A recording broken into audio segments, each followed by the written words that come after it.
So, wenn alles geklappt hat, bin ich jetzt live. Ähm, jo, ich hoffe, es geht allen gut.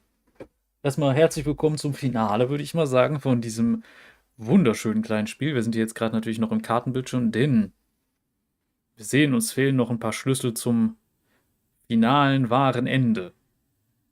Die werden wir natürlich am Anfang noch einsacken.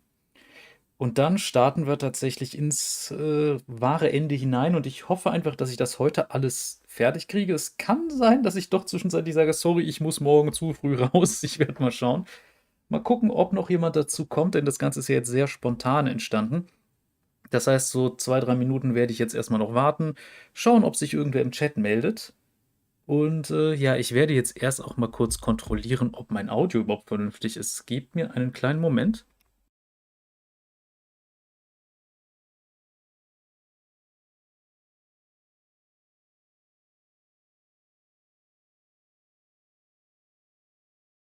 Okay, sieht alles gut aus. Damit kann ich arbeiten. Dann, wie gesagt, erstmal ein kleines bisschen Zeit lassen, um, naja, zu schauen, ob Leute noch dazukommen. Und wenn nicht, dann mache ich den Scheiß halt alleine. Nee, keine Sorge.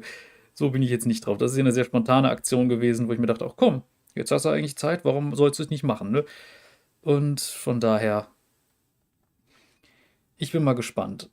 Vor allem, weil es ja jetzt wirklich doch schon sehr weit fortgeschritten ist. Wenn jetzt Leute irgendwie dazukommen, die das Spiel bisher noch gar nicht gesehen haben, dann kann ich verstehen, warum man sagt, dass man vielleicht nicht unbedingt so sehr im Thema drin ist, dass man es wirklich wertschätzen kann. Aber mal gucken. Sind wir einfach erstmal optimistisch. Schaden tut's ja nicht. Und grundsätzlich finde ich, kann man das Spiel auch nur empfehlen. Generell, man kann die Reihe nur empfehlen. Nur inzwischen ist es halt auch schon ein bisschen eine etwas ältere Reihe, wenn man mal ehrlich ist. Wobei, Zero Time Dilemma ist noch verhältnismäßig neu. Zumindest für Visual Novel-Verhältnisse. Ist ja jetzt nicht das Riesengenre. Zumindest nicht in Deutschland. Also, ich weiß nicht warum, aber in Deutschland sind diese Spiele irgendwie nicht so beliebt.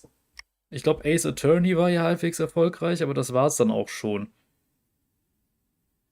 Und ansonsten habe ich vor einer Weile mal gesehen, es gibt tatsächlich ein einzelnes, auf Deutsch übersetztes Digimon Visual Novel Spiel. Digimon Survive. Habe ich tatsächlich sogar irgendwann mal angespielt, aber es ist ja primär halt einfach auch wieder eine Visual Novel, nur halt fühlt es sich an wie wirklich die guten alten Serien. Aber genug davon. Also sieht momentan nicht so aus, als würden jetzt direkt noch Leute hinzukommen. 1, 2 Minuten werde ich wahrscheinlich jetzt noch vor mich hin brabbeln und dann geht's definitiv los.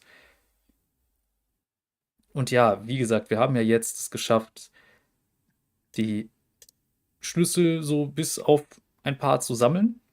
Ein paar sind aber auch Voraussetzungen dafür, dass man die anderen überhaupt bekommen kann. Und ja, das sind dann durchaus Dinge, die, sagen wir mal, unter Umständen ganz hilfreich sein können. Und auch vor allem, weil einfach alles zusammenfällt. Man hat es ja auch schon vorher manchmal, dass es bestimmte Gespräche gab, die sich erst dadurch ergeben konnten, dass man vorher andere Gespräche geführt hat, um überhaupt erst in die Situation zu kommen. Das war dann die Sache mit zum Beispiel dem Wissen über Prosopagnosie, um überhaupt die Sache bei Ace erkennen zu können. Aber gut, ich würde sagen, dann fangen wir doch einfach mal hier an und schauen. Chemical Closet, da haben wir nämlich eines nicht bekommen. You think we should go back? Da gehen wir jetzt mal kurz auf Skip. Das war das Gespräch mit Seven. Die Sache mit dem. Was war's? Diamin, irgendwas. Tatrat. Naja. So, jetzt. Hier ist das Wichtige. Man muss jetzt hier nicht fragen, know something about it, sondern know something about Ice 9. Man kann das natürlich erst sagen, weil man überhaupt dieses Gespräch über Ice 9 schon geführt hat. Do you know about Ice 9? Ice 9? Ice 9. Ice 9. Ice, ice, ice. Suddenly, Seven's eyes shot open. That's it. I remember now. That woman, she's on this boat! That woman? Alice! Who's Alice? Come on, the woman who won't melt at room temperature! Huh? It became clear to Seven that Junpei had no idea what he was talking about. He ran his hand across his face and took a deep breath. You know how the Titanic sank on April 15th, 1912, right? Yeah, more than 1,500 people died. Worst maritime accident in history. What about it? Did you hear about the boat that was sent to collect the dead bodies? I think that was the RMS Carpathia, right? It was a cruise liner, just like the Titanic. No, that was the ship that picked up the survivors. The ship that collected the dead bodies was the CS McKay Bennett. The McKay Bennett showed up on April 17th, 2 days after the accident. It set out from Halifax, a port in Canada, and recovered 306 bodies. The Atlantic that far north was really cold. It would have to be for there to be icebergs and stuff. Anyway, the bodies they pulled out of the water were frozen solid. This isn't a very nice story. So, what happened next? Well, they say the McKay Bennett recovered something more than just dead bodies. There were various bits of stuff floating around in the water. Things the drowned had carried with them, or stuff that dislodged as the ship sank. One of the things they found was a coffin. A coffin? Yeah, a wooden one. The craftsman who made it must have been pretty skilled. It wasn't just a wooden coffin. It was all wood, no nails, no reinforcements, no gaps in the wood anywhere. The thing was airtight. The crew got pretty curious about what might be inside it and opened it up. They had to get a wedge and hammer it open. It was so well made. Inside, they found a woman. Or, I guess you should say, they found the dead body of a woman. Her hair was thick and black, and her skin rich brown with no blemishes or signs of decomposition. They say that she looked gorgeous, like a goddess. She was obviously dead, but everyone who looked at her said she just looked like she was sleeping. Her skin was so lifelike, she looked like she might wake up any minute. And she didn't, though. Like the rest of the bodies they found, she was frozen solid. Eventually, the McKay Bennett finished searching and returned to Halifax. The 306 bodies were unloaded and taken ashore. However, it was warm enough that they began to thaw. They say that the stink was horrible. But there was one body that didn't thaw. And that was... The girl in the coffin! That's right. Everybody thought for sure that she'd melt and start to rot like the rest of them eventually. But weeks passed and nothing happened. And a month passed, and another. And it was summer, and she was still frozen solid. After a while, people started to say she was some sort of miracle. Rumors about her started to spread. People came to visit Halifax from all over. After a while, people started to call her All Ice. Alice. Of course, those rumors didn't last long. Why? Well, she up and disappeared. One day Alice was there, the next day she wasn't. They say someone snuck into where they were keeping her and stole the body. With the body gone, the rumors followed pretty quickly.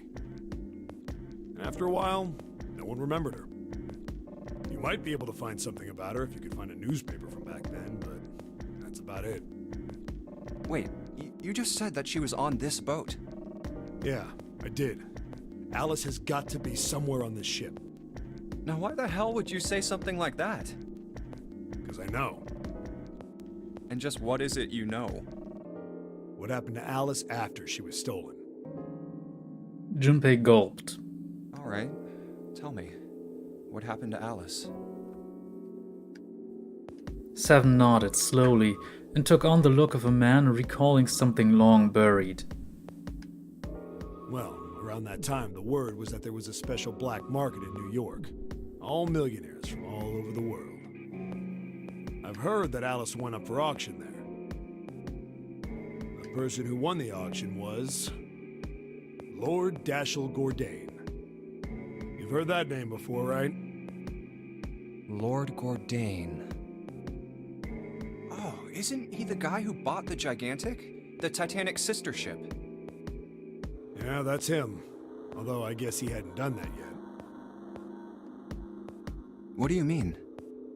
Bourdain bought Alice in 1912, and 4 years later, in 1916, he bought the Gigantic. And he hid Alice somewhere on the Gigantic. But nobody knows where. He died in 1931. And apparently he died without ever telling anyone where Alice was hidden. However, What? well, he did have one close friend who asked him, "Where is Alice?" And he said, "Alice sleeps in a small chamber past the Forest of Knowledge beneath the navel of the Gigantic." What the hell is that? Is it some kind of riddle? Your guess is as good as mine.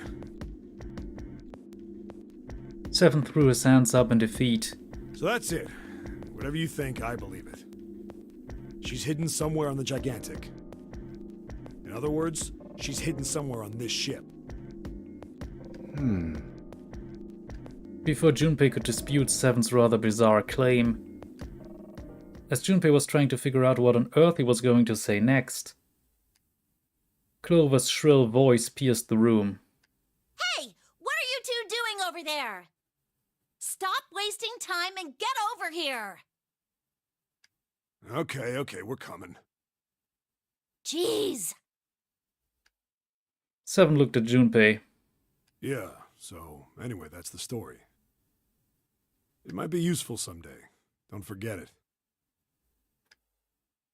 With that cryptic remark, he turned and left the room. Alice. Huh. Junpei was left behind to ponder what he'd just heard. He tried to remember what June had told him earlier. That mummy wasn't just a normal mummy. They say that she was frozen. The story says that from the time of its discovery all the way through to when it got put on the Titanic. Even though it was carried through the desert, her body never melted. Then was that Egyptian priestess Alice? Did the water in her body become Ice 9? No, that's nuts. There's no way somebody like that could exist. Junpei shook his head, trying desperately to clear it, and followed Seven to the operating room where Clover was waiting. So, damit haben wir jetzt den ersten Schlüssel schon mal gesammelt, der uns noch gefehlt hat. Das heißt, es geht jetzt hierhin. Das heißt, wir haben jetzt im Chartroom ein Gespräch über die Taschenuhr. A voice he hadn't expected startled Junpei from his examination of the pocket watch. Oh, pocket watch. Might I take a look at it? He spun around to find Ace standing in the doorway. Junpei shrugged and handed him the pocket watch. Hey, man. What are you doing over in this room? Oh, I just thought I'd come check up on the two of you. Is there a problem? Jetzt, letztes Mal haben wir gesagt, yeah, there is in diesem Fall, well, not a problem, but... Well, not a problem, but... That's a lie. I wanted to get rid of Ace. I sent him to the wheelhouse at the beginning for a reason. I wanted to talk to Clover alone. There's something I want to ask her. And I don't want anyone to overhear us. I'm pretty sure Clover won't talk if there's anyone else around. I'm a little desperate to send him back. Quick, he has to leave. Ace opened his mouth, then took another look at Junpei and shut it again. A small smirk appeared on his face. Oh, I see. Of course. He looked Junpei over, then glanced at Clover. I apologize for the intrusion. Well, best of luck. Ace gave Junpei a knowing pat on the shoulder and left.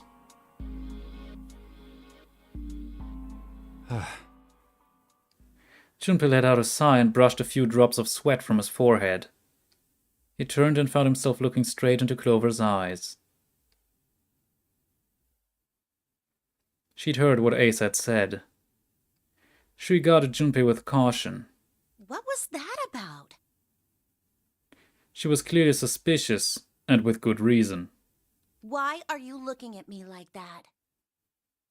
Junpei's eyes widened, and he held up his hands in a gesture of innocence. Oh, no, it's not like that. What's it like then? I just wanted to hear the rest of that story. I didn't get a chance to ask you about it until now. What story? About the experiment, remember? The one you started to tell me in the operating room? You said something about an experiment that happened here 9 years ago. Clover bit her lip. She stared down at the floor for several long moments, and when she spoke it was barely audible. I'm sorry, but I don't want to talk about that right now. I'm just not in the mood, okay? You understand, right? I keep thinking about my brother. I can't stop. I mean, who would do something like that to my brother? I can't forgive them. I'm not gonna let them get away with it. They're gonna pay for it. I promise. So... Her shoulders were shaking. Drops of blood had sprung up on her lips where she was biting them. She wiped it off and looked up at Junpei, her eyes fierce and angry. Junpei, who do you think did it? Her voice was cold and scarcely above a whisper. Junpei gulped. Well, if what Seven said was right, then there would have to be at least 2 of them. You need at least 3 people to open the numbered doors, and if you subtract Snake, that means there were at least 2 other people. You're right. So, what does that mean? Well, if we just look at the bracelet numbers, we should be able to figure it out. Who could have opened door 3 with Snake? Well, really, who and who, or who and who? You mean it could have been 4 people? Well, technically it's possible. I don't know. That doesn't seem very likely. Why? I'll tell you later. Why don't we just assume it was only 2 other people for now? Okay, got it. Let's do that then. Then who do you think it could be?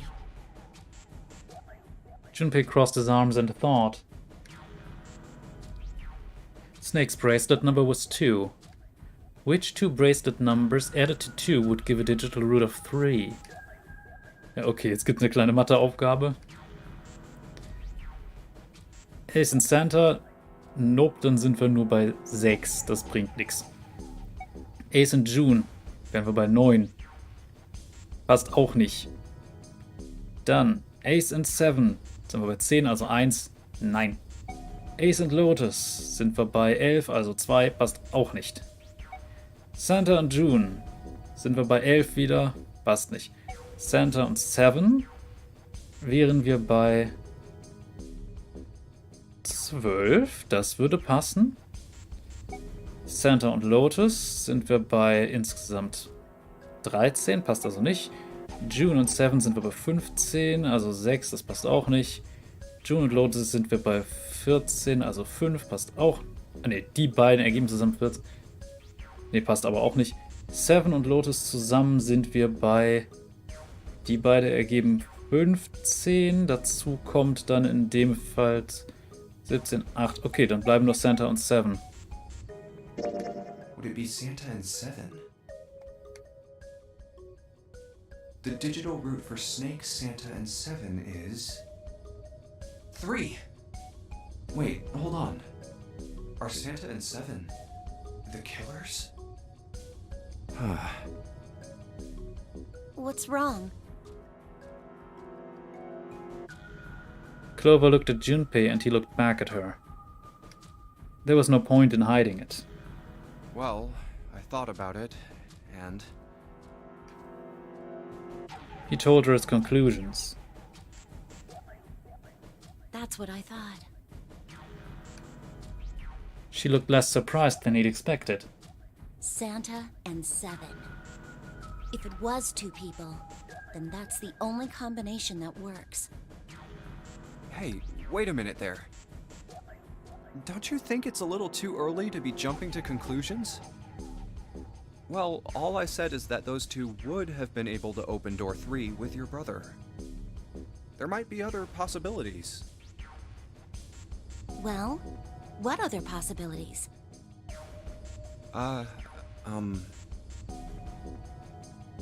He didn't have an answer. He wasn't ready to admit defeat when Clover spoke. Are you saying you think that it was 3 or 4 people? I really don't think that's likely. Why not? Can I borrow your pen and paper?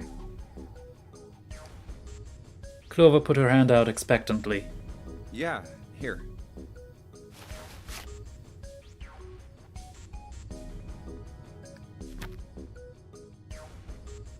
She opened the notebook and wrote down several simple addition problems.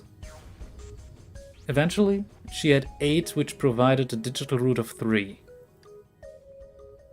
A. 2 plus 1 plus 2 plus 1 plus 3 plus 6 equals 12. B. 2 plus 1 plus 4 plus 5 equals 12. C. 2 plus 4 plus 7 plus 8 equals 21. D. 2 plus 5 plus 6 plus 8 equals 21. E. 2 plus 1 plus 3 plus 7 plus 8 equals 21. F. 2 plus 1 plus 4 plus 6 plus 8 equals 21. G. 2 plus 1 plus 5 plus 6 plus 7 equals 21. H. 2 plus 3 plus 4 plus 5 plus 7 equals 21. What's this? Yeah. These are the combinations for 3 or 4 people. These 8 combinations are the only possible ones. Oh, I see. Junpei, Yeah? I can trust you, right? Of course. Why would you need to ask that? Really? Yeah. So then I should get rid of B, D, G, and H, right? Of course. Just cross them out. And you should take off yours too. The ones with 4. So, what does that leave? A and E. A. 2 plus 1 plus 3 plus 6 equals 12. E. 2 plus 1 plus 3 plus 7 plus 8 equals 21. Oh. In beiden Varianten wären Santa und Ace auf jeden Fall drin. Und es wäre vor allem so, dass auch in der Variante, wo nur 2 beteiligt wären, halt, naja, Santa auf jeden Fall drin ist. Wait, it can't be A. Why? Because June's in that one. There's no way in hell she'd do something like that. Are you sure? I bet my life on it. Okay then. I can cross off A too, right? Yeah. Well, what have we got left? E. 2 plus 1 plus 3 plus 7 plus 8 equals 21. Do you know what this means? Everyone besides me, you, and June would be working together. Do you think that's likely? If there were 4 people working together, they wouldn't be very cautious. I don't think they'd try that hard to hide what they were doing if they outnumbered us, right? Well, you do have a point. And besides, if Ace and 7 are working together, they could have easily gotten rid of me when I went to the shower room with them. But they didn't. They didn't even try anything. If they were killers, why wouldn't they? Her voice was calm, but Junpei had only to look her in the eye to know it was a forced calm. There were tears forming at the corners of her eyes, and she was blinking furiously to keep them back.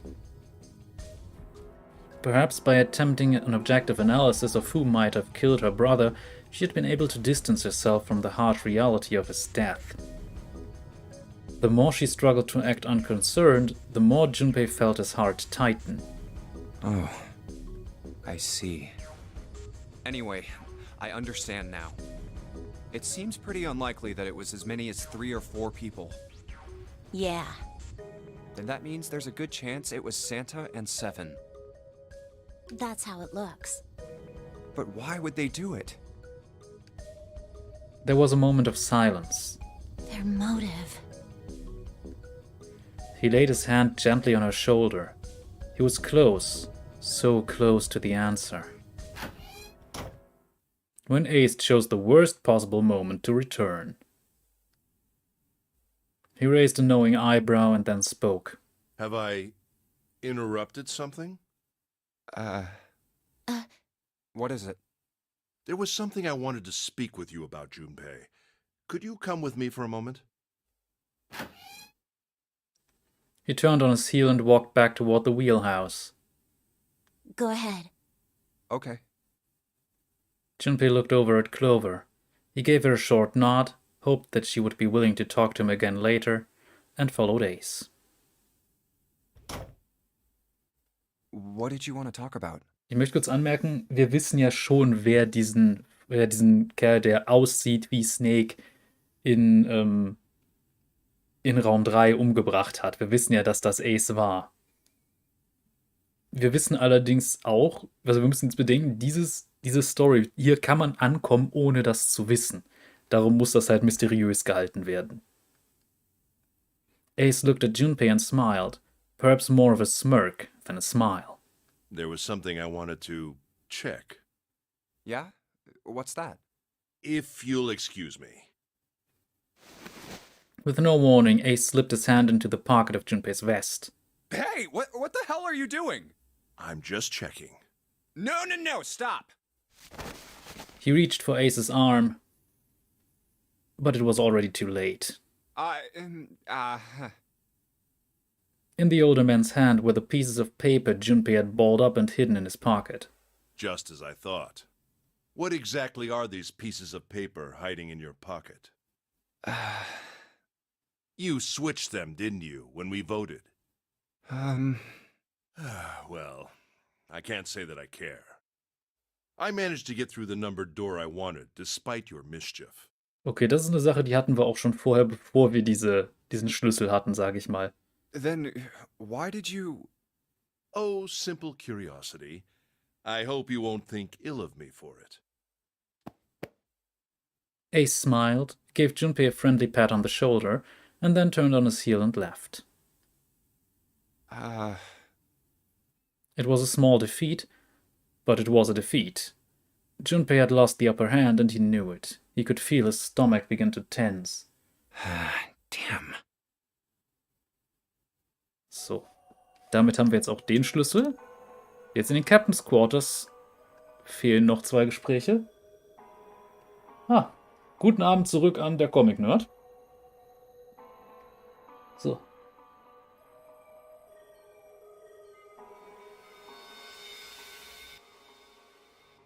Jetzt kommt mal wieder dieselbe Frage wie jedes Mal gefühlt. Ich habe die aber auch schon ständig beantwortet in verschiedensten Podcast-Folgen. Ich habe bei Spotify einfach nicht die Priorität. Ich mache das, wenn ich irgendwann mal die Zeit und Muße dazu finde, dann haue ich alles, was zwischenzeitlich mal rausgekommen ist, wieder bei Spotify rein. Allerdings ist meine Priorität auf YouTube und ich habe genug anderen Kram zu tun.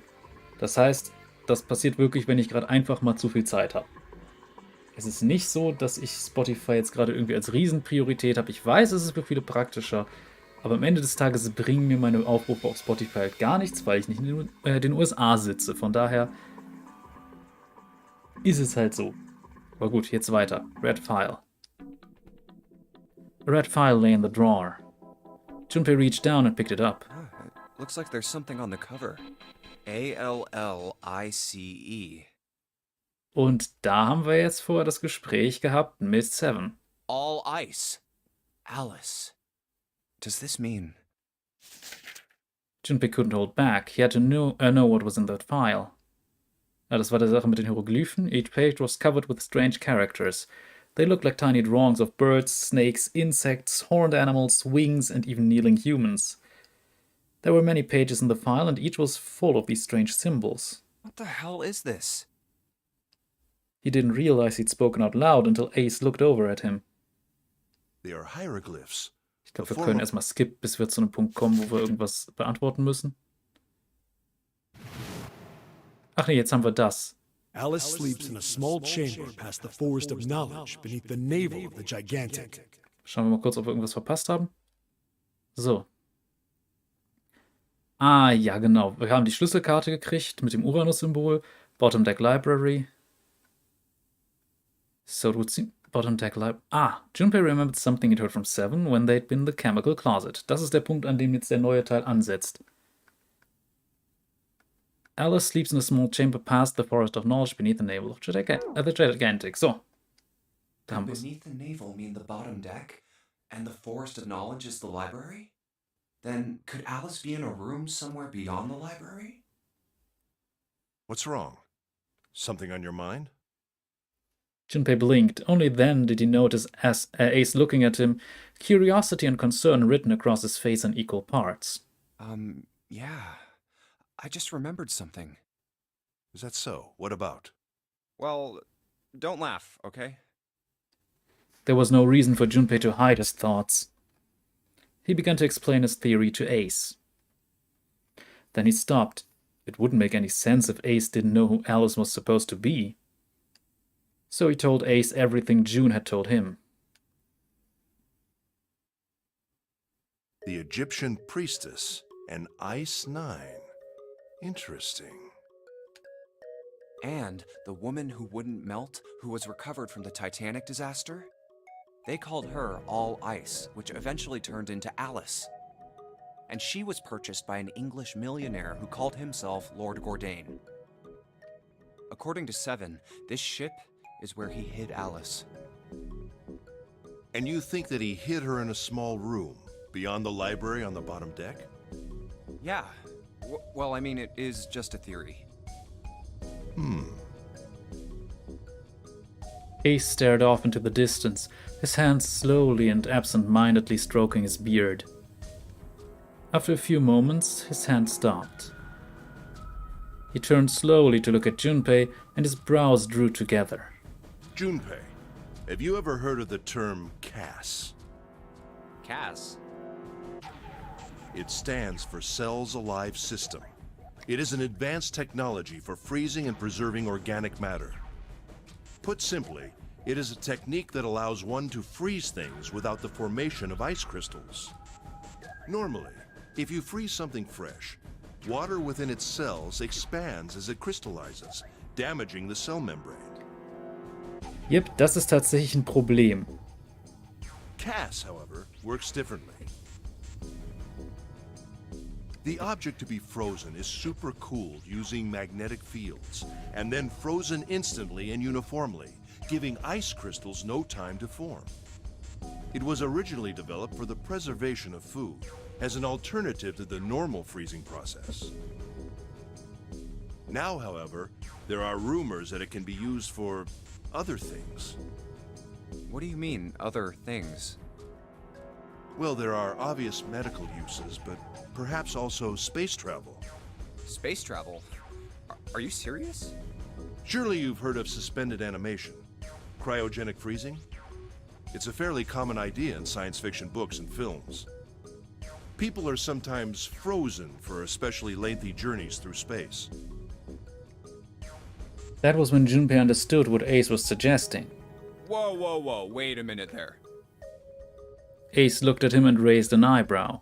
Are you saying that Alice was frozen using that CAS thing? Well, I'm sure the possibility is quite low, but it is a possibility. If this special ice you call Ice 9 does indeed exist, and CAS were used to freeze her into that sort of ice instantaneously. You think she could be alive? Well, I can't say for sure, of course. I'm only talking about possibilities. The melting point for Ice 9 is 96 degrees, right? If she were put somewhere where she could reach that temperature... That's nuts. Are you really saying she could have defrosted and started walking about? You're quite right. It does sound unbelievable. But if she had, Then we would have an explanation for the man we found dead on the floor.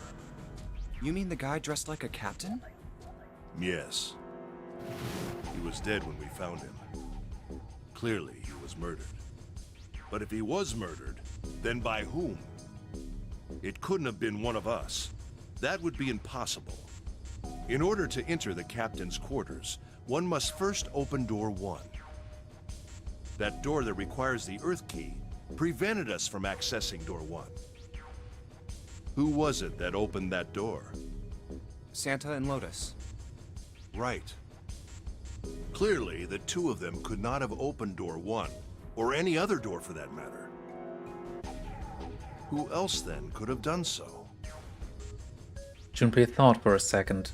Nobody. After Santa and Lotus used the Earth key, they turned back and met up with me and June. Then we returned to the large hospital room and found Ace, Seven, and Clover. While we'd gone into the shower room, Ace, Seven, and Clover had stayed behind. But it's impossible for those 3 to open door 1. But what about when June and I took the elevator to door 2? No, still won't work. We were only gone 5 minutes. No human being could have run to the captain's quarters, killed that guy in there, and run back that fast. It would be impossible for any of us to be the murderer. That being the case, who could have killed him? Wouldn't it make sense if his killer was someone who had been in the ship for some time? A person like that would know the ship well. They would know the locations of all the hidden passages and secret doors. The numbered door would mean nothing to someone like that. It would be a simple thing for them to enter the captain's quarters. Then you're saying the killer was Alice? It was Junpei's turn to raise an eyebrow. Ace drew his thumb across his lips thoughtfully. Well, this is all only one possible theory. All ice, Alice. Is she really somewhere on the ship? Junpei had only one clue. The key card in his hand. Maybe this card will give me access to the Forest of Knowledge. And the big mystery. What could be there beyond the Forest of Knowledge? Anyway, whatever. It's gonna have to wait. I can't do anything right now. I'll come back to this later. He gripped the key card tighter and shoved it deep into his pocket. So, und jetzt gibt's noch was am Monitor. Das ist dann, glaube ich, auch der... Ja, das ist der letzte Schlüssel, den wir noch brauchen. Aber nicht Red File, ich wollte... Moment. Dreck, jetzt bin ich hier an einem Punkt, wo ich aus irgendeinem Grund nicht... Does this mean? Moment. Kann ich immer noch nicht? Nee, ich kann nicht. Ich muss kurz skippen, weil ich so doof war. Weil ich aus Versehen das Falsche angewählt habe. Aber gut, das geht ja verhältnismäßig schnell. Das läuft ja jetzt einfach durch. Aber ja, diese Geschichte mit Alice ist natürlich eine Sache, die inzwischen schon verhältnismäßig häufig aufgetaucht ist. Die Frage ist, was hat es damit auf sich? Und inwiefern spielt das noch eine Rolle? Was für eine Rolle spielt Alice jetzt hier bei diesem ganzen Spiel, ist die Frage. Und wer weiß, vielleicht habt ihr ja Theorien. Könnt ihr ja gerne kommentieren, wenn ihr das hier anguckt. So, Monitor. Huh. Junpei snorted with grim humor for the second time since he'd come into the room. The 4 screens along the bottom had a single letter each, spelling out Z-E-R-O, huh? It's like he's making fun of us. What do you think? He turned to Clover, who was standing next to him. Clover nodded. Nothing. It seemed that she cared about little. Of course, Junpei could hardly blame her. Given the strain she was surely under, Junpei was somewhat surprised she had responded at all. Still, he had to ask. He gestured toward the corpse. What about him? Do you think that's really Zero? Clover shook her head weakly. There's no way that's him. Didn't I tell you already? Zero is one of us. Yeah, right. Well, even if he wasn't one of us, there's no way that man could be Zero. Huh? Don't you get it?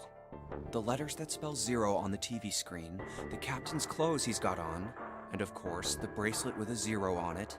It's too obvious. Look, this is 0 right here. This dead body is 0. Isn't that kind of fishy? You're right. Only an idiot wouldn't see through something like that. No, that's not the point. I'm not trying to make fun of them for thinking a trick like this would work. I'm sure they didn't think it would work, which makes me wonder. Da fehlt jetzt irgendwie das Why did they do it? I think this is a challenge. A challenge from the person who's really behind all of this.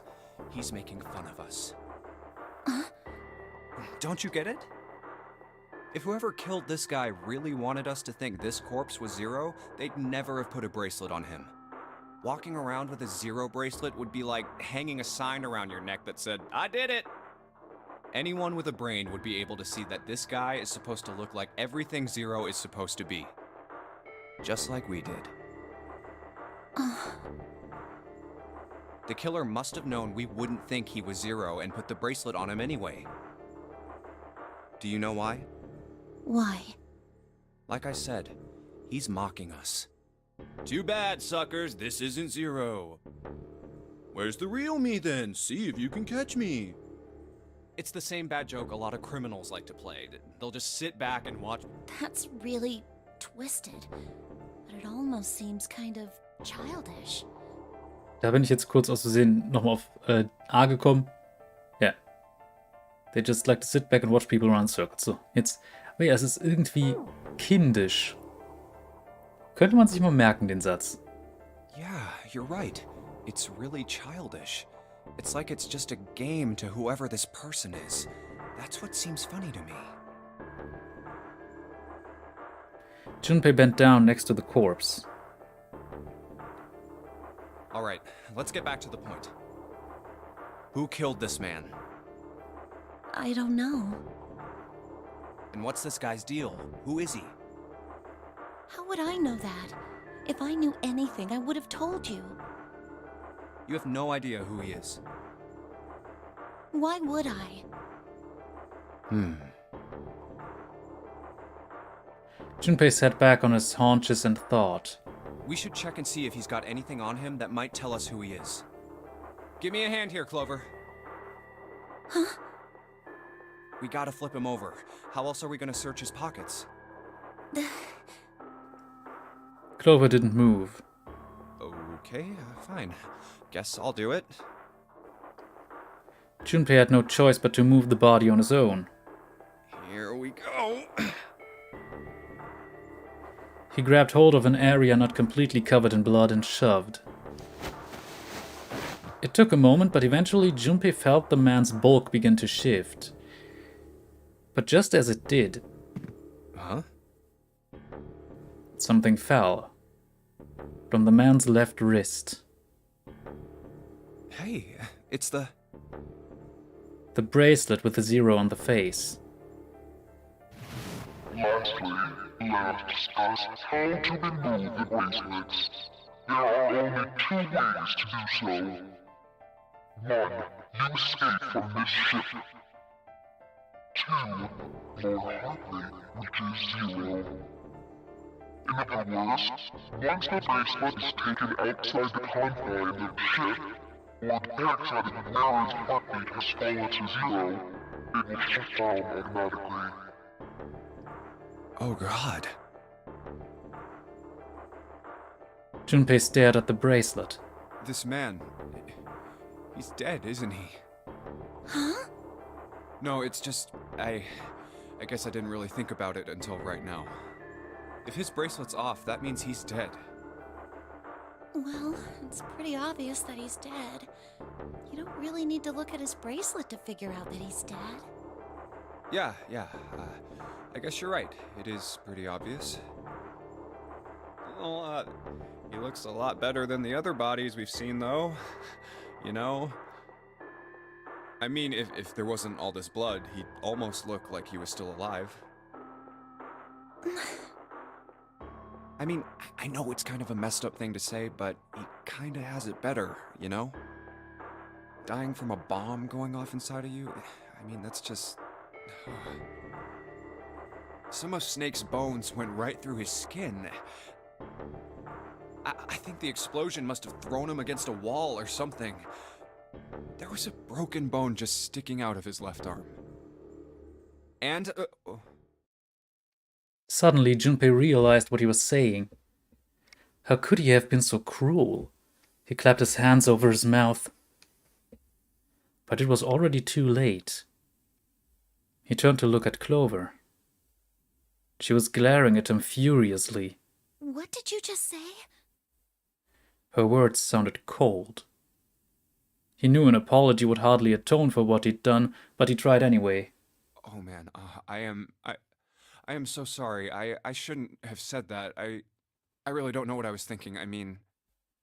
No, that's not what I'm talking about. What did you say about his arm? Arm? Yes, his left arm. You said it, didn't you? Well, yeah, I did, but... I mean, didn't you see it too? Of course not. I could barely look at him. There's no way I was gonna see the details. Clover took a quick, deep breath. Are you sure it was his left arm? Junpei thought back. Yeah, I'm pretty sure it was. And he had a broken bone, right? What the hell are you getting at here? Just shut up and answer me! She shoved her face closer to his. He could see the fire in her eyes. Junpei winced and swallowed. Yeah, he did. It was pretty bad, too. The bone was sticking out of the arm.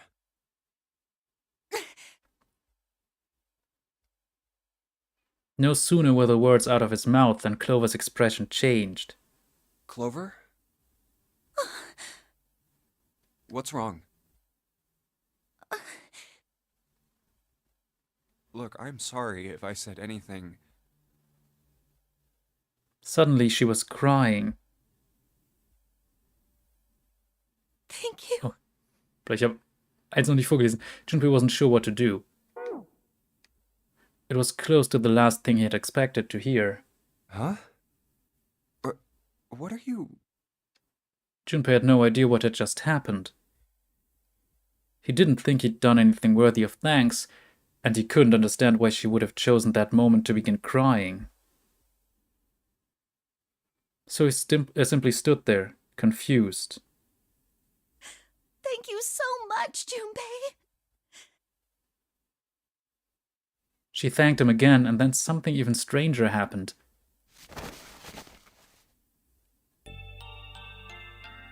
Clover threw herself into Junpei's surprised arms. Hey, what's going on with you? I'm sorry, it's just... I'm so happy! Why? The body in the shower room, it isn't his! It isn't my brother! Huh? It's not Snake! Why on earth would you think that? Because his left arm is... She stopped herself. I'm sorry. I really shouldn't be talking about this. Junpei decided it would be prudent not to press her for any more information. If she did not wish to tell him, she certainly had a reason for doing so.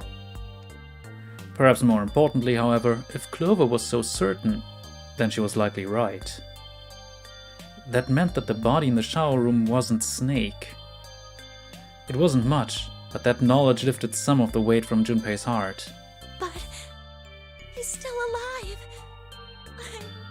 I'm so happy. Tears shone in her eyes. Those tears melted Junpei's heart. As she cried, she had pushed herself up against his chest like a child. Junpei put his arms around her and held her tight. I'm so glad. Huh? Junpei, you were right. Huh? No matter what happens, you can never lose hope. You have to remember what's most important, and that's to have faith and to have love. If you can remember all of those, that'll bring you good luck. Clover reached into her pocket and pulled something out. That's... It was a laminated bookmark with a 4-leaf clover. I only made it here because you gave me this. I was suspicious of everybody. I was angry and miserable. But because I had this 4-leaf clover, because of what you said to me, Yeah. Junpei hadn't thought his words would have such an effect on her. Her words were making him feel a little awkward. Thank you so much, Junpei. She looked up at him. He scratched his nose and pretended to notice something interesting somewhere else in the room. Oh, if you really want to thank somebody, you should be thanking Santa. Santa? Why? Well, he was the one who gave me that thing. And the words for each leaf, I got that from him too. Oh.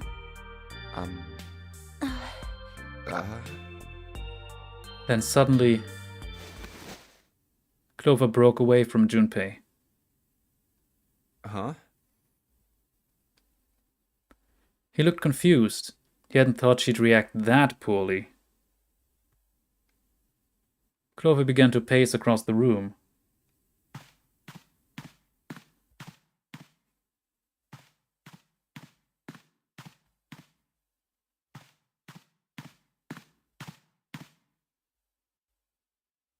Six steps to the left, 6 steps to the right.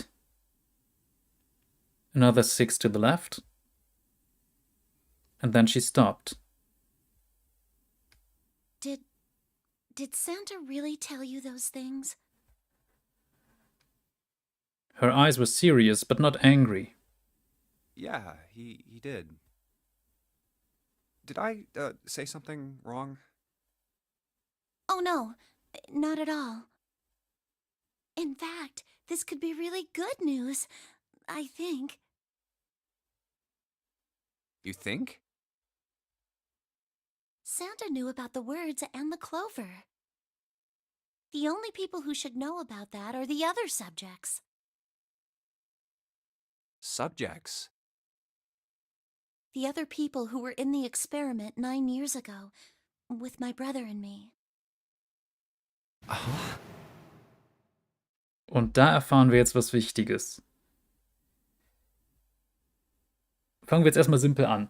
Das Erste, was wir jetzt mitbekommen haben, klar, wir wissen natürlich auch aus dem anderen Ende schon, dass der Tote nicht Snake ist, sondern dass das jemand anders ist, der da reingeschoben wurde, weil es aufgrund seiner Prosopagnosie nicht erkennen konnte, dass das nicht Snake war. Wir wissen auch, okay, Clover hätte jetzt in diesem Storyverlauf angefangen, die anderen umzubringen. Das wäre in dem Verlauf auch so weiter passiert. Jetzt hat Junpei aber innerhalb der Geschichte angefangen, mit ihr so ein bisschen mehr Vertrauen aufzubauen, ein paar Gespräche zu führen. Und sie findet jetzt raus, okay, das ist nicht Snake, das ist nicht ihr Bruder. Also hat niemand von den anderen den umgebracht. Und vor allem war Santa jetzt vorher die ganze Zeit eigentlich so mit einer der möglichen Mörder. Und der war vor allem in allen Kombinationen. Jetzt wissen wir aber, Snake ist nicht tot, oder sie weiß, Snake ist nicht tot. Und sie weiß, Santa ist jemand, den sie von früher kennt, den sie nur nicht wiedererkannt hat. Und jetzt haben wir auch gehört, sie und ihr Bruder waren früher, vor 9 Jahren, in einem Experiment. But he's blind. And I was part of the Nevada test group. So neither of us would be able to recognize the faces of the people who were on this boat. Whoa, okay, time out. Das denkt man sich jetzt definitiv, wenn man das zum ersten Mal hört. Junpei held up his hands. He took a deep breath and let it out. Let's just calm down for a second, okay? Start from the top. Don't start with the end and then jump to the middle. You gotta start with 1 and then move to 2 and 3 and 4 and so on. If you don't tell me stuff in the right order, I'm never gonna be able to figure it out. Okay. Clover nodded. All right. let's start with this experiment. What happened on this boat 9 years ago? Do you know about morphogenetic fields? Morphogenetic fields. He did, and the realization sent chills down Junpei's spine. All right, how about this? Theory of the telepathic mechanism. I think Lotus mentioned something like that. Junpei recounted what Lotus had told him earlier. Clover nodded. Telepathy, huh? Well, that's not really it, but I suppose it's similar. So they were testing telepathy on this ship? Yeah, I guess so. So, what exactly did they have you guys do? The same thing that we're doing now. Exactly the same thing. Und das ist jetzt auch ein interessanter Punkt. What? The nonary game. 9 people were put on this boat, and 9 others were put in the building in Nevada, and the game started. Junpei grabbed the sides of his head. Look, I'm sorry, but I don't get it. What do the nonary game and some telepathy experiment have to do with each other? Am I missing something here? Clover bit her lip. She blinked back sudden tears. What had happened to her in Nevada?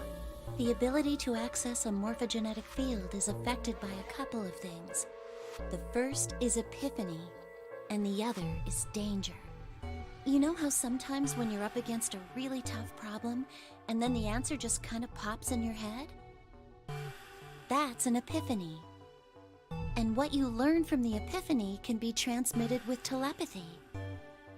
When you add danger to that equation, then it gets easier to transmit that information over telepathy. So you're saying the nonary game was supposed to introduce that element of danger? Yeah, but it couldn't be just any old danger. It had to be life and death. And someone did actually die. A girl. Huh. Junpei felt the sudden grip of despair on his heart. Something deep and distant and powerful squeezed, and for a moment he felt very, very empty and alone. She was on the boat with my brother.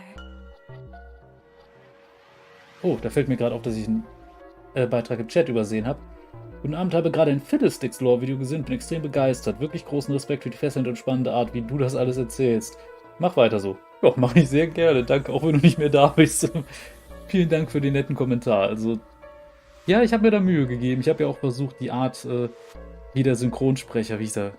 Callum Goff, glaube ich, das gemacht hat, nachzuahmen. Also dieses... Also das ist schon eine Sache... Naja. Muss man hinkriegen. Aber gut, weiter geht's. I was in Nevada. I never met her, but I did hear her name. Her name was... The sound of the door opening was like a gunshot. Junpei spun around. Oh, my apologies. I seem to have disturbed you. Ace. You two must have strong stomachs. I can't imagine how you could stay in this room for so long. Ach, bist noch da? Wirst du nicht angezeigt bei den gleichzeitigen Zuschauern? Okay, ja dann. Gut, weiter geht's hier. Ace glanced down at the floor. At the corpse covered in blood. At any rate, Junpei, would you be so kind as to come and help me with something? I'm having a little trouble and I could really use your assistance. Come on, it'll only take a moment. With that, he turned and walked back toward the communications office. Clover waited until he was out of sight, then spoke in a small, quiet voice. I don't want Ace to hear us. We can talk about this later. Huh? Hey, wait! Clover ignored him. From outside, Junpei could hear Ace calling. Junpei, what are you doing in there? Hurry up. Grumbling to himself, Junpei stomped off toward the communications office. So, und damit haben wir jetzt alle Schlüssel, die wir brauchen, um hier jetzt nicht die Abzweigung zu nehmen, wo Clover am Ende mit der Axt alle umbringt, sondern hier tatsächlich dann einen anderen Weg einzuschlagen. They stepped out of the captain's quarters and into another hallway. The hallway stretched out in front of Junpei for a bit before turning left, like a great backward L. All right, let's go. Junpei rounded the corner and took off down the straightaway. He ran, and ran, and ran. At the end of the hallway was a door. That's the next door. He made straight for it. Wait, a piece of paper. He was nearly halfway to it when he noticed a piece of paper in the middle of the floor. Junpei skidded to a halt. This is... He dropped down to his hands and knees and quickly tore the paper off of the floor. Map of the ship's interior for A-Deck. Das alles haben wir schon mal gesehen, aber das wird sich jetzt gleich noch abwandeln. What's wrong? Ace, slightly slower by virtue of his advanced age, had finally caught up to Junpei. I found a map for this floor. He showed Ace what he had snatched from the wall. He looked at it long enough to determine what it was and nodded. I see. With that, he began running again past Junpei. Well, that was anticlimactic. I should keep this, though. Junpei shoved the map into his pocket and got up to follow Ace. But something stopped him. Hey, where's Clover? He turned around. Clover was nowhere to be seen. Damn it, what the hell is she up to? Junpei muttered angrily under his breath and took off back the way he'd come. As he stomped around the corner, he saw her. She was standing in front of the door to the captain's quarters, her hand on the doorknob.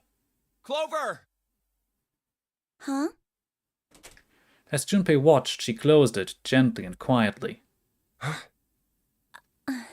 Das ist die Stelle, wo sie normalerweise sich die Axt geschnappt hätte. What the hell are you doing? Nothing. What do you mean, nothing? Clover had unconsciously put her hands over the pockets of her jacket, as if trying to hide something. What the hell is that? What? You've got something in your pocket. What is it? Ich schau noch mal kurz, wir haben aber alles. Ja, wir haben alle Schlüssel, die wir brauchen. Das heißt, das ist zwar jetzt hier noch genau gleich wie bei dem normalen Durchlauf, aber... Oh, this? This is... a note. Oh, ab hier ändert sich das. A note? Yeah, I found it in the pocket of the guy with the captain's clothes. It said something about the darkness of the sinister hand or something. What the hell? Let me see it. No, not right. But Junpei wasn't going to get to see it. From the other end of the hall, he heard Ace's voice. Hey, Junpei, Clover! What are you two doing? Hurry up! He's getting mad. Clover shrugged. I'll show it to you later, all right? Come on, we gotta hurry. Oh, also die Frage im Chat. Kannst du vielleicht eine kurze Zusammenfassung geben, um was es in dem Spiel geht, oder würde das jetzt zu lange dauern? Oh, ich glaube, dazu gehe ich am besten mal kurz in das Flowchart. Es beginnt quasi damit. Der Protagonist hier wacht quasi im Prolog einfach auf in einer Art Kabine von einem Schiff und fragt sich, was zum Geier ist los. Man muss dann so Escape Room rätselmäßig entkommen. Das ist dann hier immer wieder diese Escape-Passagen. Es stellt sich raus, er ist nicht der Einzige. Insgesamt gibt es 9 Leute auf dem Schiff. Jeder davon trägt ein Armband mit einer Nummer. Junpei selbst, der Protagonist, trägt eine 5 auf dem Armband. Ansonsten gibt es halt diesen älteren Herrn, den wir schon gesehen haben. Ace, also jeder gibt sich auch anhand seiner Nummer einen Spitznamen, nur Junpeis Name ist schon ausgeplaudert von einer alten Kindheitsfreundin. Deshalb, die halt auch auf dem Schiff ist aus irgendeinem Grund. Man weiß noch nicht warum. Jedenfalls ist es so, der Kerl der halt die 1 hat, nennt sich Ace. Dann gibt es Nummer 2, das ist Snake, nennt sich halt nach Snake Eyes, also 2 Einsen auf einem Würfel oder auf Würfeln. Und das ist der große Bruder von Clover, dem Mädchen, das wir hier die ganze Zeit mit uns rumschleppen. Blind. Ansonsten gibt es Nummer 3, das ist so ein weißhaariger Typ, der nennt sich dann halt Santa, nach dem japanischen San für 3. Nummer 4 ist Clover, daher auch der Spitzname Clover wegen der 4, vierblättriges Kleeblatt. Junpei, wie gesagt, hat die Nummer 5. Dann gibt es bei 6 ein Mädchen, das ist, oder eine junge Frau, das ist die alte Kindheitsfreundin von Junpei, Akane Kurashiki. Oder wenn man es ganz korrekt japanisch aussprechen würde, müsste man Kurashiki Akane sagen. Aber die wird halt in dem Fall June genannt, wegen Nummer 6, 6. Monat, Juni. Dann gibt es Nummer 7, der nennt sich einfach Seven, ist ein großer, bulliger Typ, der allerdings unter Gedächtnisverlust leidet. Dann gibt es Nummer 8, nennt sich Lotus, weil der Lotus in der Heraldik 8 Blätter hat, 8 Blütenblätter. Ist eine Frau in so einem Bauchtänzer-Outfit. Und Nummer 9 hatte sich keinen Spitznamen gegeben und der hat auch direkt gezeigt, was passiert, wenn man die Regeln bricht. Denn es ist so, das Ganze ist ein mehr oder weniger tödliches Spiel. Die Leute haben nämlich 9 Stunden von diesem sinkenden Schiff zu entkommen. Auf dem Weg dahin gibt es immer wieder Türen mit Nummern. Um durch eine Tür mit einer Nummer zu gehen, müssen sich halt Leute registrieren, die von den Zahlen her zur Nummer passen. Das heißt, die Kombination der Zahlen muss in einer bestimmten Rechenart dann die Nummer der Tür ergeben. Es geht im Grunde um die Quersumme der zusammengerechneten Zahlen. Das heißt halt, wenn beispielsweise da die Tür, am Anfang sind Tür 4 und 5 und wenn jetzt zum Beispiel, sagen wir mal 4, 6 und 3 sich zusammentun, dann kommen wir auf insgesamt 13 addiert. Das wiederum ergibt als Quersumme eine 4, man kann durch Tür 4 gehen. So läuft das ab. Und einer hat halt diese Regeln gebrochen und dann hat sich rausgestellt, jeder hat eine Bombe im Bauch, die explodiert, wenn man sich nicht an die Regeln hält. War eine ziemliche Sauerei. Dann ist es so, dass halt sich in diesem Spiel das immer wieder aufteilt, je nachdem, durch welche Türen man geht. Das konvergiert aber auch an gewissen Stellen immer. Der Weg, den man genommen hat und die Gespräche, die dabei passiert sind, aktivieren aber gegebenenfalls solche Schlüssel. Wir sind jetzt hier gerade quasi bei dem Weg, der zum wahren Ende führt. Beim ersten Durchlauf war es übrigens so, dass wir hier lang gegangen sind und direkt alle roten Schlüssel mitgenommen haben bis zu hier. Das heißt, wir haben sofort hier ein gutes Ende bekommen. Ach ja, der Veranstalter, der dieses komische Spiel hier die ganze Zeit mit den Leuten abzieht, wird Zero genannt. Oder er nennt sich Zero. Ein Kerl mit einer Gasmaske und einem Stimmverzerrer. Jedenfalls ist es so, dass die Gruppe dann immer weiter durchzieht. Es ist vor allem aber so, ab hier, so bei den Türen, wo man an 3, 7 und 8 kommt, Snake ist auch mal weg. Und man weiß nicht warum. Man stellt dann fest, hinter Tür 3 liegt eine Leiche. Und man schätzt, dass man Snake also mit den Mechaniken des Spiels umgebracht hat. Es stellt sich aber sowohl in diesem Ende, hier, als auch auf dem Weg hier runter raus, dass das nicht wirklich Snake ist, sondern irgendeiner, der nur Snakes Kleidung anhat. Und der nach der Sprengung sowieso nicht mehr so besonders gut erkennbar ist. Denn Snake hat eben keinen vernünftigen linken Arm, sondern eine Prothese. Das weiß man aber nicht, wenn man nicht die entsprechenden Gespräche hatte. Und deshalb ist es dann so, dass hier zum Beispiel auch Snake gefunden und befreit wird.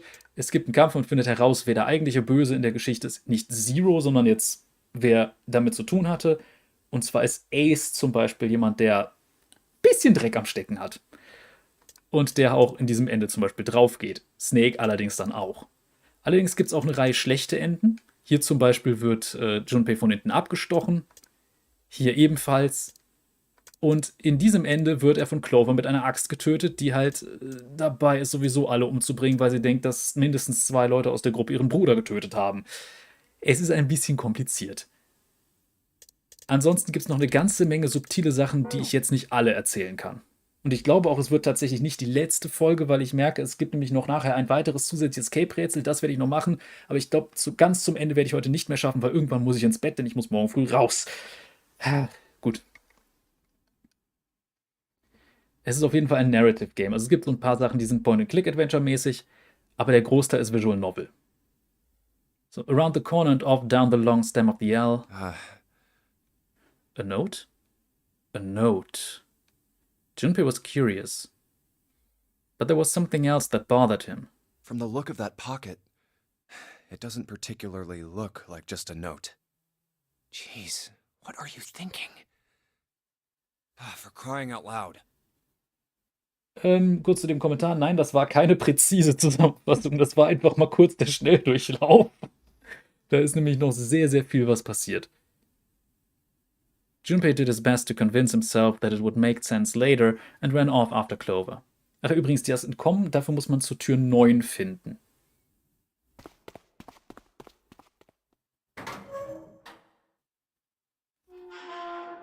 Allerdings können auch immer nur 3 bis 5 Leute gleichzeitig durch eine Tür.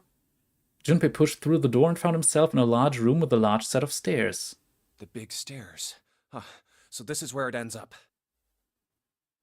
Moment, ich krieg gerade einen 1 Euro Superchat? Okay, das hatte ich nicht erwartet. Das ist, glaube ich, das erste Mal, dass mir sowas passiert. Tatsache. Danke, herzlichen Glückwunsch zum ersten Superchat des Kanals, würde ich sagen. Just like it says on the map. It was just what he'd expected to see after reading the map. His I see after reading the map himself meant that Ace had probably realized the same thing. Ace, did he head down? He put his hand on the handrail and leaned over to look down. Oh, there he is. Look, the 4 others are there too. And not just Ace. Santa, June, Seven, and Lotus as well. Really? Let's join them. Junpei and Clover glanced at each other and hurried down the stairs. They reached B deck at the same time. Jumpy, Clover. Das ist übrigens Akane, also June, Nummer 6. June's face was excited. Something had happened, that much Junpei could tell by simply looking at her. What's up? Given their situation, he was not inclined to be excited about the Nochmal von vorne. Given their situation, he was not inclined to be excited about sudden developments. June, however, couldn't contain herself. We found it. Found what? We found it. What did you find? The last door. We found door 9. Übrigens, in dem Durchlauf hier, wenn man hier landet, dann findet man selber die Tür 9. Aber dadurch, dass entsprechend die Leute sich immer wieder aufteilen müssen, finden die halt in dem Durchlauf hier andere. What? Come on, just follow us. We'll explain on the way. Wie gesagt, das ist Seven, der sich aber jetzt inzwischen an ein paar Dinge erinnert. Okay. Unter anderem war der wohl ein Cop, der vor 9 Jahren etwas ermittelt hat, was mit der Entführung von 18 Kindern zu tun hat. Nee, von 16? Ja, es wurden 16 Kinder genannt, zu tun hatte. Und das Ganze hatte zu tun mit Cradle Pharmaceuticals. Eine Pharmakompanie, ein Pharmaunternehmen, der gegründet und, nicht gegründet, zumindest als CEO einen gewissen Herrn Gentaro Hongo hatte. Und das ist Ace.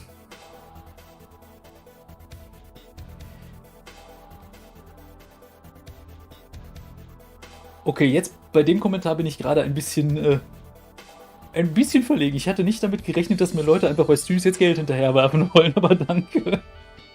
Das ist sehr lieb von dir. Well, if that's the case. Wait for me. We should get going as well. The rest followed. Jumpy. Ja, das ist ihr Spitzname für Junpei. We finally made it. The relief and excitement in her voice echoed what each of them felt. Yeah, it's finally time. Junpei wasn't quite ready to believe they'd really done it, at least not just yet. Still, if everyone said that it was door 9, then it probably was. We've reached the end. He could feel his heart racing. A mixture of anticipation and fear ran through his veins, and he could feel his legs shaking. He was doing his best to maintain a sense of healthy skepticism, but he couldn't deny that the prospect of escape was an exciting one. Something's bothering me. Only 3 to 5 people can go through the numbered door. 7 of us are on our way to door 9. That means that, best case scenario, there will be 2 of us who have to stay behind. 2 people. Is there a way? Junpei looked over at the clock. 4:30. We've only got 90 minutes left. I've got no time to wonder about it now. Hey, Junpei! June! What the hell are you two doing? Hurry it up! Santas voice jolted Junpei out of his reverie. Ach, eine Sache, die ich vielleicht noch erwähnen sollte. Bisher haben wir herausgefunden, dass so ziemlich jeder, oder was heißt so ziemlich jeder, die allermeisten von den Leuten irgendeinen Bezug zu diesen Entführungen von vor 9 Jahren hatten. Das heißt, wir haben zum Beispiel jetzt hier Santa, bei dem wir gehört haben, sowohl erstmal Clover und Snake wurden beide entführt. Santa augenscheinlich auch. Auch wenn er uns das nicht so gesagt hat. Dass er ebenfalls als Kind bei diesem Experiment dabei war, was wohl irgendwie von Cradle Pharmaceuticals abgehalten wurde. Die 2 Töchter von Lotus waren ebenfalls entführt. Seven hat da ermittelt. Ace war der Kopf hinter dieser ganzen Sache. Wer der 9. war, das wissen wir nicht. Also Nummer 9, keine Ahnung.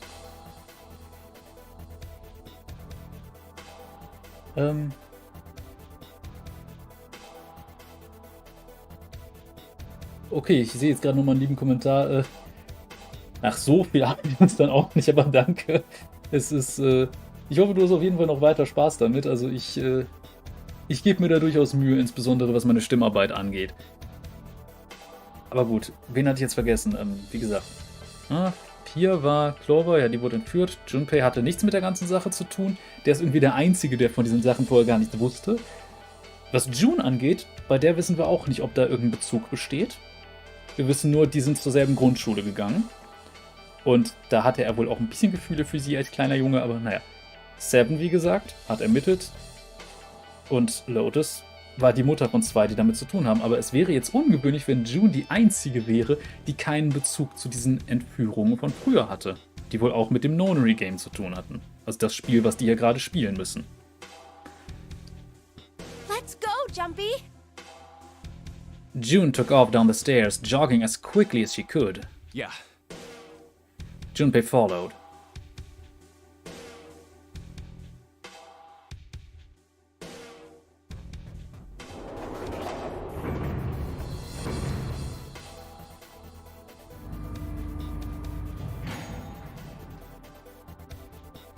As a group, they piled onto the elevator and rode impatiently down to E deck. It looked familiar. There was a metal grate between 2 elevators. Seven grabbed hold of it and began to talk. I know I told you I'd explain it earlier, but honestly, there ain't much to explain. After we split off from you guys, the 4 of us got into the elevator on the left, and that took us to the other side of the grate. After that, we headed down another hallway. It took us toward the bow and eventually to the number 6 that you two found earlier. We opened it and kept going. There was another locked door behind it, like usual, but this time we had to complete 2 different areas before we could unlock it. Once we were through that door, there was another hallway that went the other direction, toward the stern. So, on your way, you found the elevator. That's right. So, in other words, you kinda did a lap, huh? You came from that side to this side. Yeah. Und das alles findet jetzt auf einem Schiff statt. Ja, auf einem Schiff, das quasi kontrolliert zum Versinken gebracht wird, wenn die Zeit um ist.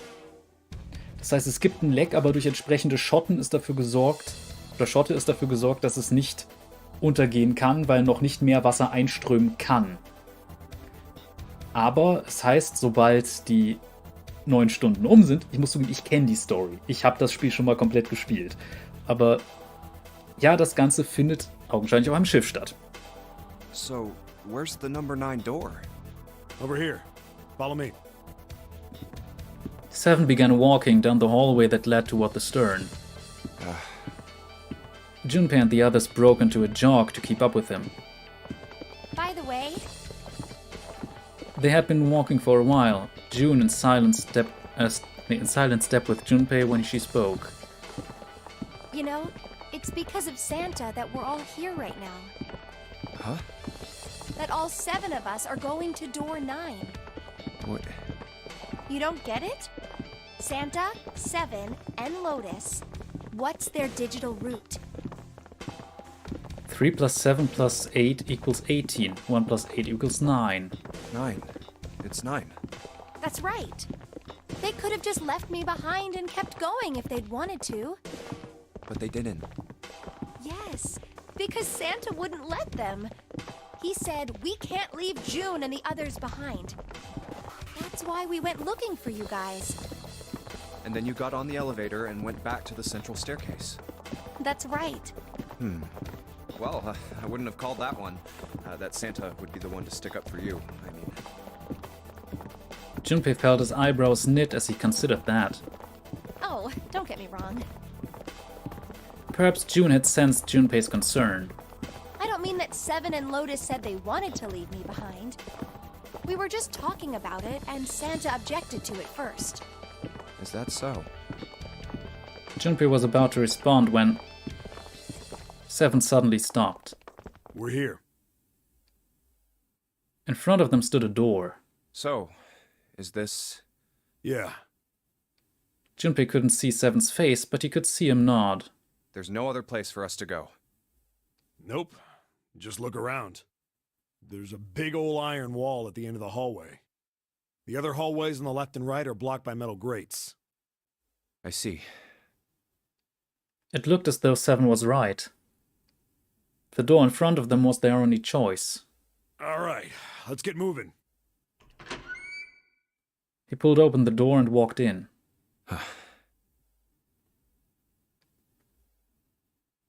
Jetzt... Okay, wie viel Zeit ist ungefähr schon vergangen? Naja, das wurde eben gesagt, die haben noch 90 Minuten. Das heißt, seit Beginn, als gesagt wurde, ihr habt jetzt 9 Stunden, 7,5 sind um. Gab zwischenzeitlich noch ein paar andere Sachen. Man findet zum Beispiel in diesen Escape Rooms auch immer wieder Schlüsselkarten und Schlüssel mit irgendwelchen Planetensymbolen, mit denen man vorher verschlossene Türen öffnen kann. Das heißt, insgesamt loopt alles immer wieder gerne in bestimmte Hub-Bereiche zurück. Aber man muss natürlich trotzdem diese finalen Türen finden. Oh. It appeared they'd been telling the truth. No way. The first thing Junpei saw as he entered the room was the number. 9. Like all the others, it was a rough thing made of red paint. The door it decorated sat on the back wall of a rectangular room. Junpei ran up to it. The 9 door. It was a large double door with powerful styling. Something about it was almost majestic, and it made the red paint look especially garish. We're finally here. Junpei grabbed the handle and shook. It didn't budge, but then he hadn't really expected it to. The red übrigens steht für Recognition Device, was bolted to the wall next to the door. Its display read vacant. No doubt about it. This is door 9. Oh, finally! This is the last. Junpei felt a flood of emotion wash over him. He felt a chill down his back and his chest tightened even as his blood began to boil. There was a moment of complete silence. Junpei, look behind you. He turned around. Behind? What? Junpei could scarcely believe what he saw. Why? A door and a 9. There's another one? Hey, what the hell? What the hell is going on here? His words came slowly, and his brain struggled to understand what he'd seen. On shaky legs, he made his way to the second 9. It was a small door, set parallel to the door they'd come through, but in the other corner of the room. 9. There was no mistaking the number, and if any more proof was needed, a red was bolted to the wall near the door. There's a red there too! That means...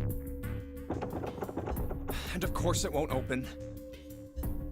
He grabbed the handle and shook the door, not because he expected it to open, but because he had to make sure it was real. Why? Why the hell are there 2 doors? It was Ace who spoke first.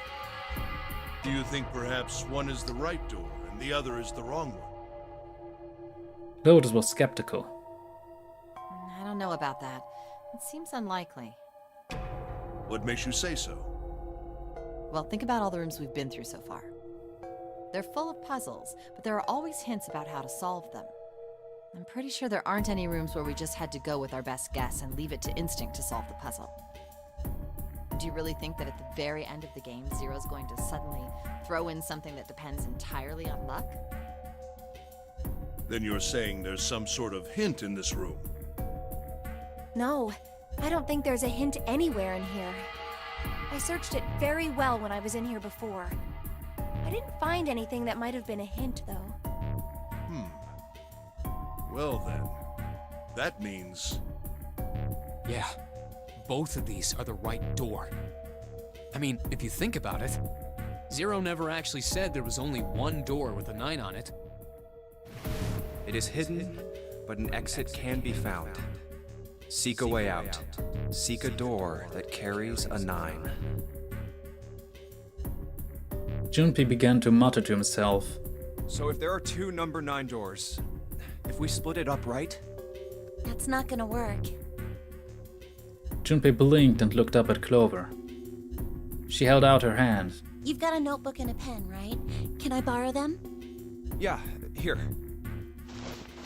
Slightly confused, he pulled them out and handed them to her.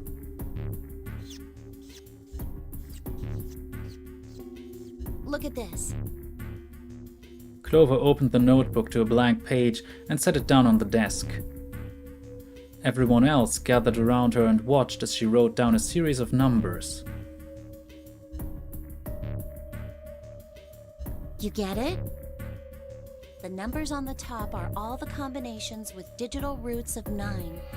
The numbers on the bottom are the people who don't fit. There's only 8 possibilities if we split up into 2 groups of 3 or 4 people. So... If 3 people go through the door, then 4 are left behind. If 4 go through, then 3 are left behind, right? yeah. Clover nodded, almost as if she were pleased with herself for solving a difficult math problem. No way.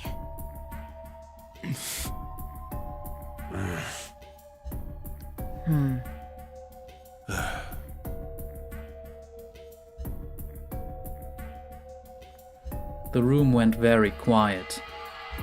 Silence lay across everyone like a thick, heavy blanket. No one spoke. Their faces were blank. Come to think of it,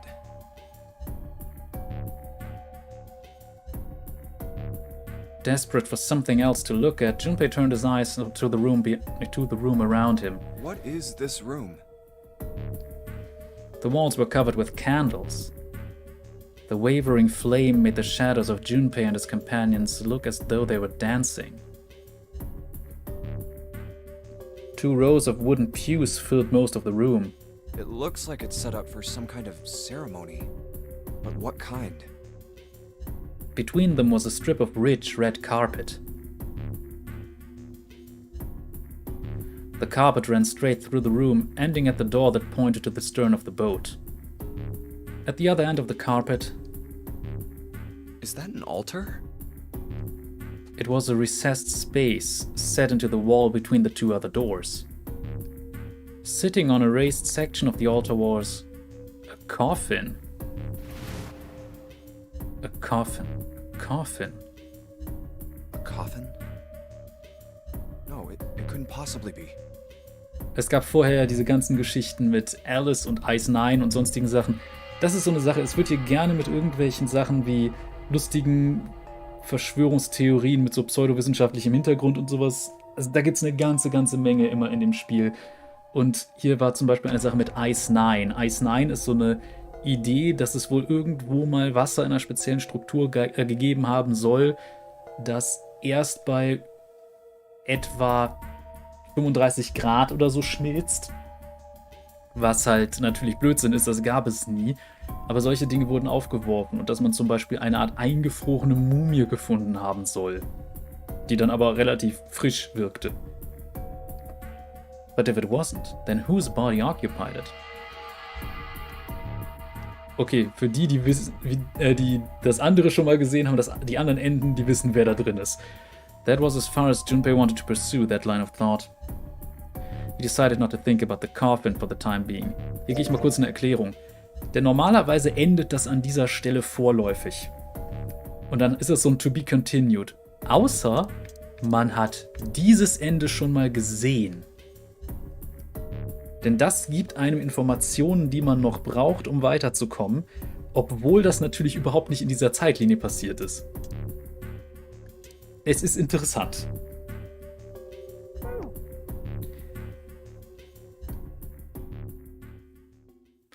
At that moment, Seven spoke. There was an edge of humor to his voice, but it was forced. Okay, I give up. I give up. I figured if we sat around here long enough, someone would volunteer. But I guess nobody's got the guts to do it. What are you talking about? Junpei didn't understand, and he wasn't the only one. What? You guys didn't figure it out yet? Fine, fine. Let me enlighten you. Clover was mostly right with her little explanation earlier, but she missed something. She wasn't really wrong. She just... screw it. Let me just write it out. Seven snatched up the notebook and began to write in it. Everyone else clustered around him, desperate for a look. If you're trying to leave with a group of 3 and a group of 4 and get everybody out, Clover's right. But there's another way. Only one combination, though. Und das liegt daran, welche 2 Charaktere fehlen denn der Gruppe. Nummer 2 und Nummer 9. Nummer 9 ist eine Besonderheit, weil egal wo du eine 9 zu addierst, es ändert nie die Quersumme. Deshalb ist 9 quasi völlig irrelevant, aber die 2 fehlt, um noch eine 9 zu erzielen. Und das heißt, es fehlt, man muss halt irgendwie immer noch 9 dazu addieren, damit die Quersumme gleich bleibt. Oder Vielfaches von 9. Und das geht halt nicht, wenn die 2 fehlt. Zumindest nicht für die 7. If you split us up into groups of 3, 3, and 1, you can make this combination. Wait, this means... Don't get me wrong here. I'm not trying to copy Ace or anything like that. Even if he hadn't been the hero back in the big hospital room, I'd still be saying the same thing. The same thing? Are you saying? Yeah, I am. I'll stay behind.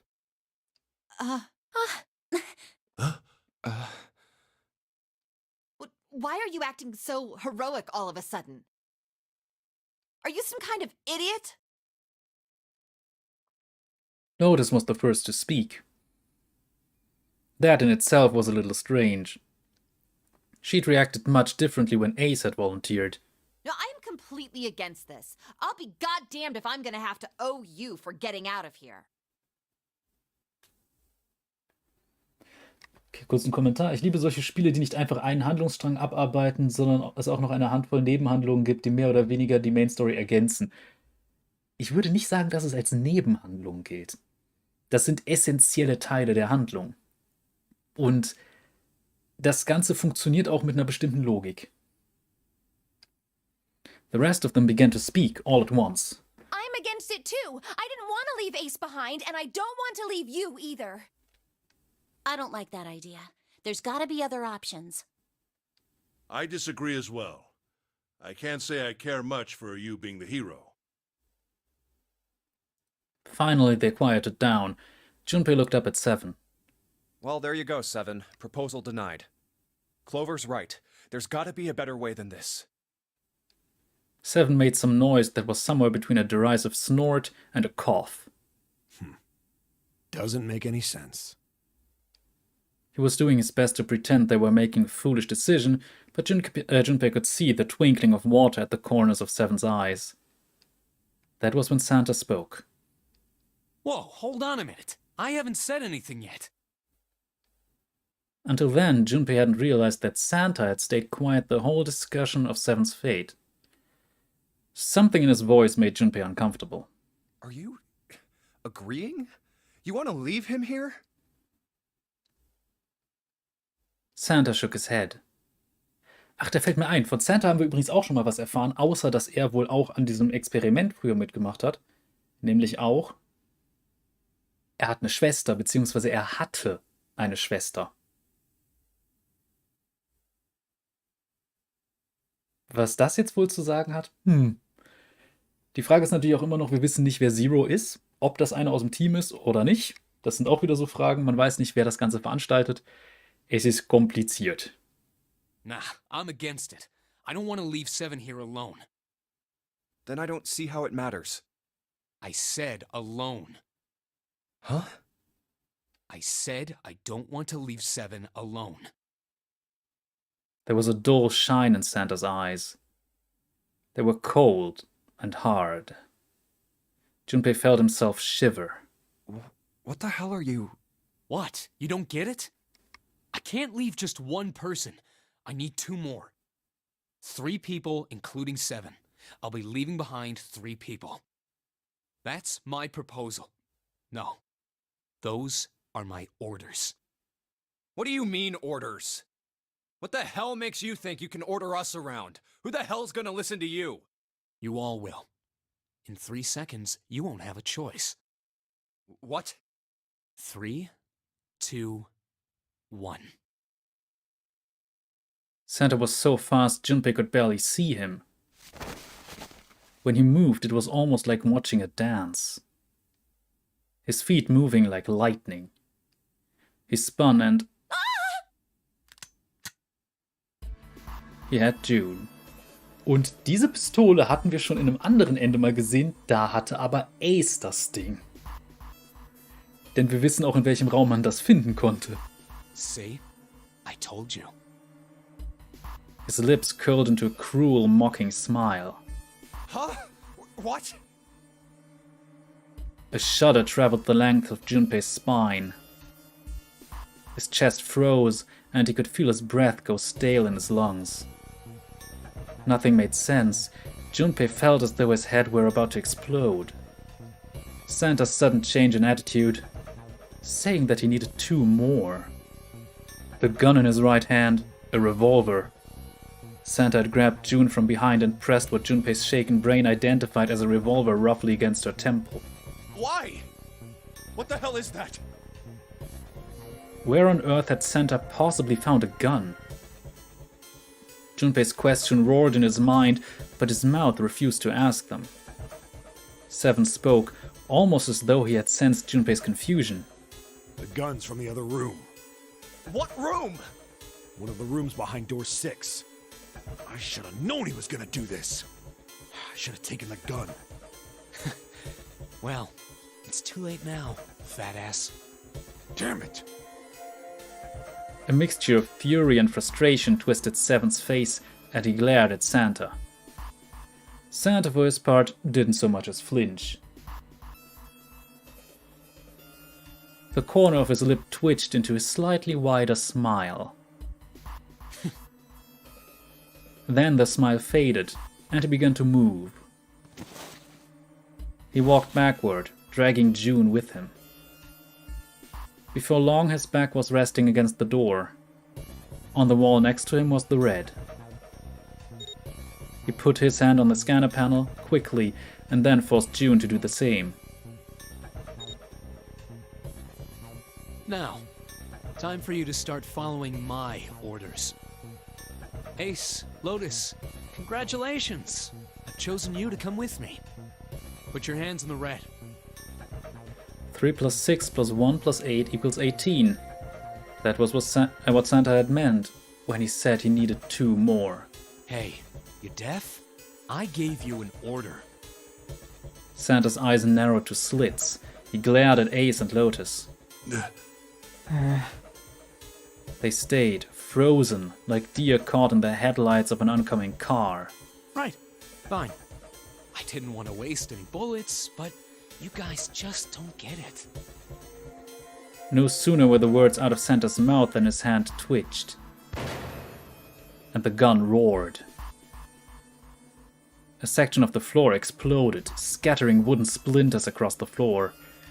A thin plume of smoke snaked out of the hole in the floor. There could be no doubt that the gun was real and worked. He really shot it?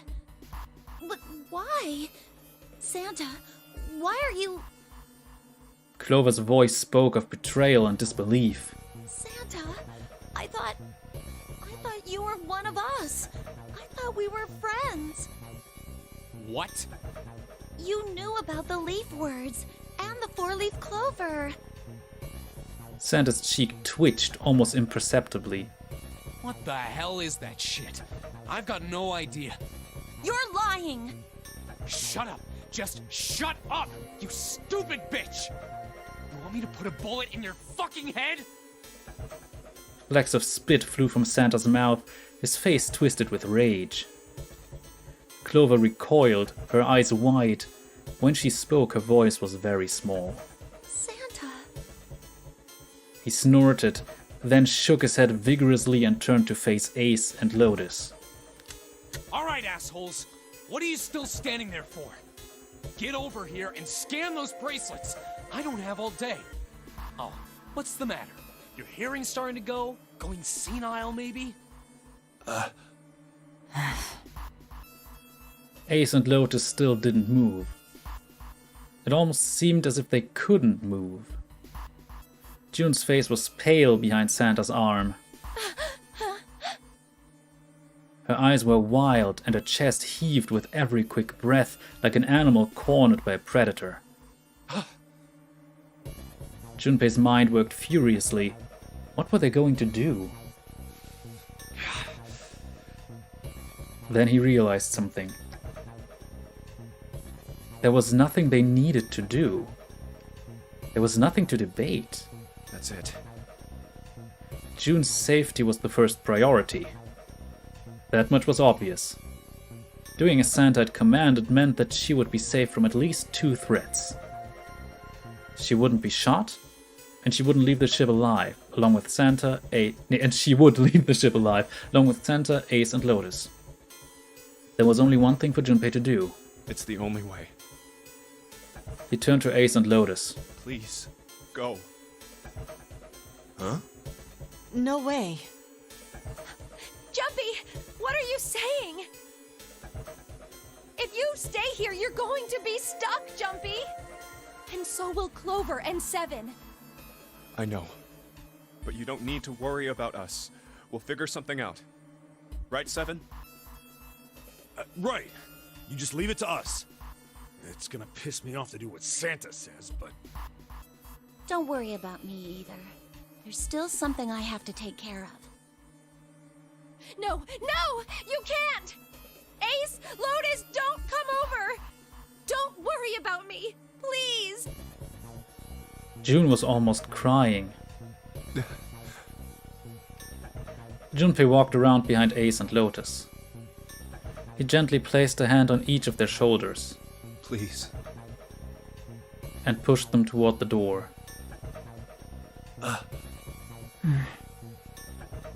They almost stumbled, then rightened themselves and took another step. And another. They turned around and Junpei nodded. Go. all right. Fine. Ace and Lotus turned around again and walked slowly toward the door where Santa was waiting for them. After what seemed like an eternity, they stopped in front of the door marked 9. Santa smiled. Alright, now let's get those hands on the scanner panel. What's the holdup? What? You think I'm fucking around here? I don't give a shit about this girl. The red doesn't need a person, you know? All I need is the bracelet. You get it? Good. Now put your fucking hands on the scanner. I'm not gonna say it again. Jetzt war Santa bei den anderen Ausgängen auch schon so der Böse aus der Gruppe. Nein. In den anderen Durchgängen war er Ace der Böse aus der Gruppe. Zum Beispiel gibt es ein Ende, dieses Messerende, da findet man Lotus erstochen vor. Und stellt fest, oh, die hat ihr Armband ja gar nicht mehr. Diese Armbänder kann man übrigens nur abnehmen, wenn man stirbt oder das Schiff verlassen hat. Von daher...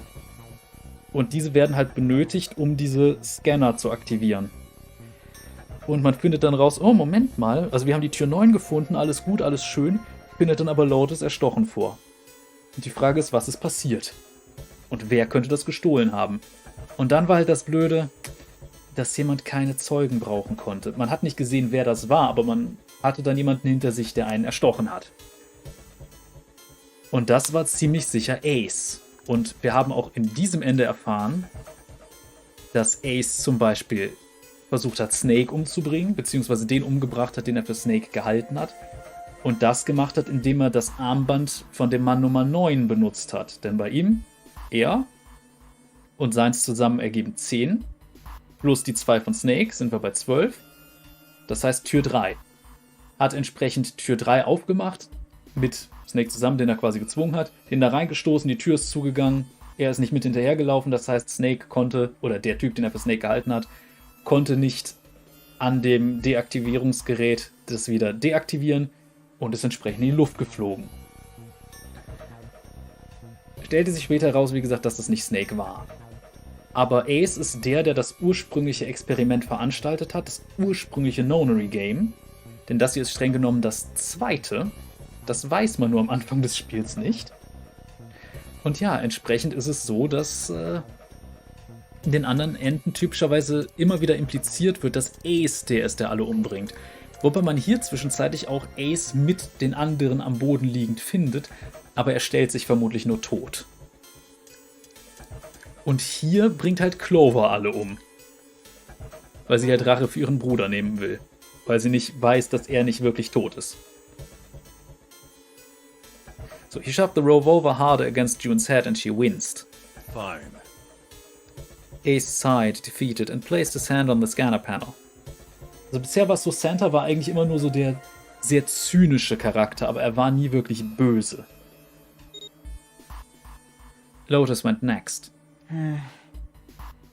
Lotus glared at Santa and slammed her hand onto the scanner panel. The fourth asterisk blinked on. Good job. Now, Lotus, pull that lever. Soon as the door opens, you get your ass in there. Try anything stupid, and you know what happens, right? Damn it. Junpei could almost hear Lotus's teeth grind.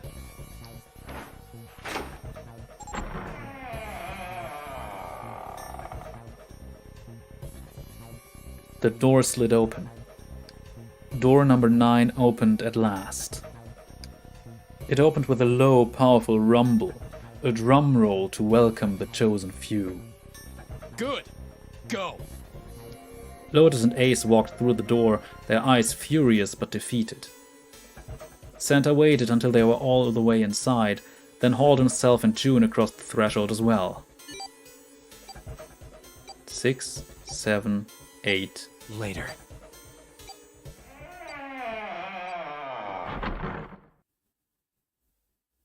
After exactly 9 seconds, the door swung shut.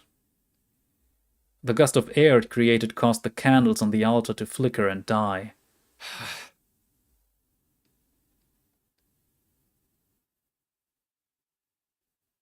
The room fell silent.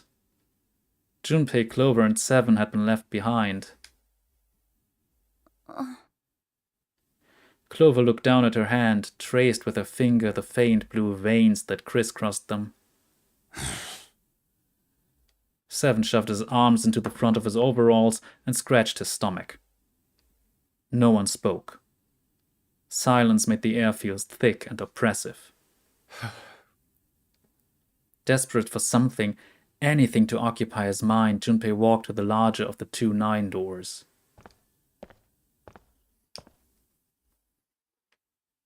He stood in front of it and looked at the red. It read, engaged. He moved to the smaller door.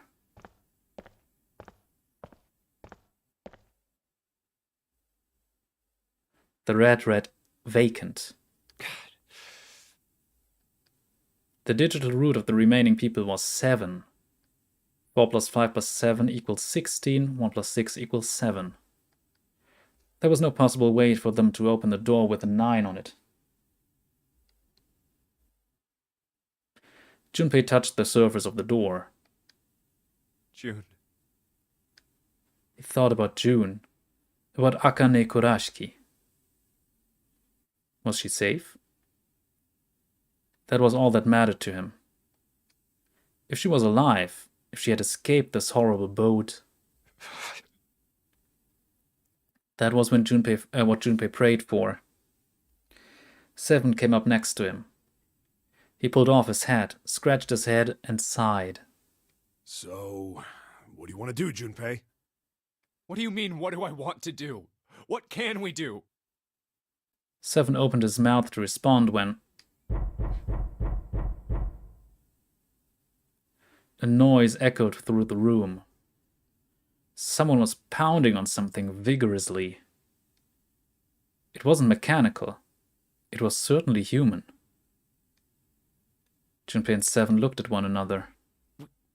What the hell is that? Shh, quiet. Clover motioned to 7 to be quiet. She put one finger to her lips and closed her eyes in concentration.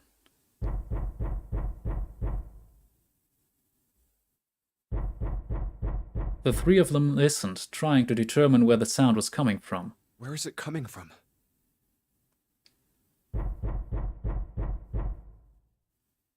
Could it be? Hey, I think it's coming from this coffin. You're right. Let's open it. But how? What are those muscles for? For show? You're telling me to force it open? Just shut up and try! Junpei and 7 grabbed hold of the coffin. They tried to get a good grip with what little purchase they could find and pulled with all their strength.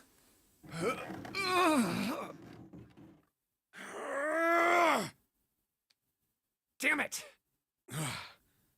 Man, it won't even budge.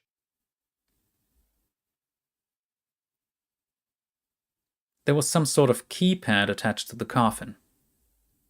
Its purpose would not have been difficult to determine. Their eyes were almost immediately drawn to it. Not another one. Yeah, looks like it. Do you think we have to put in the right password or it won't open? I think so. The noise wasn't stopping. In fact, it was getting louder. Whoever or whatever's inside this thing wants out, and now. I know that. But how? Without a passcode, I don't think there's much we can do. They couldn't even tell how many numbers the passcode needed to be. Isn't there a hint somewhere? Well, let's look for one.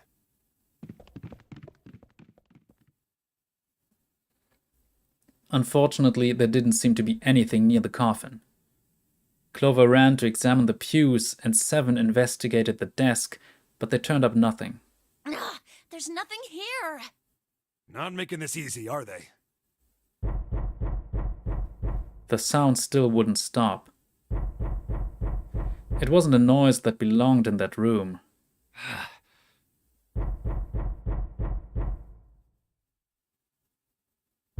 What's the passcode? What am I supposed to do? How can we figure it out?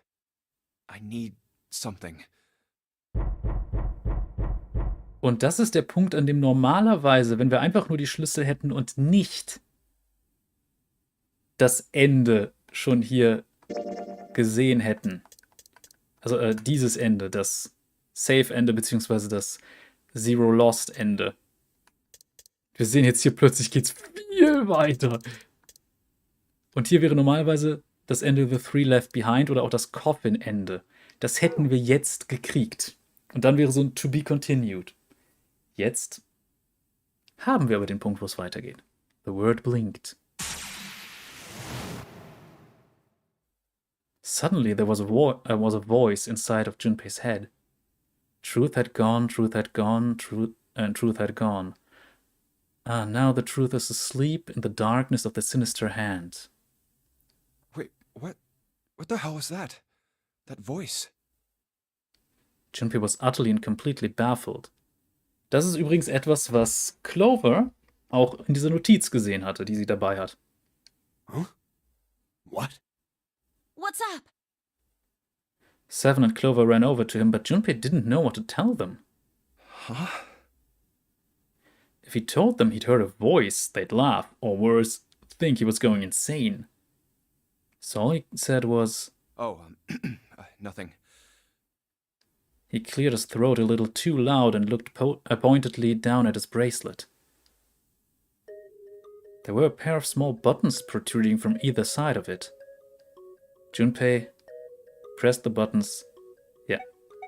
Right, left, right, left, right, left. Das war in dem Fall, weil Truth, Wahrheit, also das ist im Grunde, if something is true, it is right. And if something is gone, it has left. Das ist quasi der Hinweis dabei.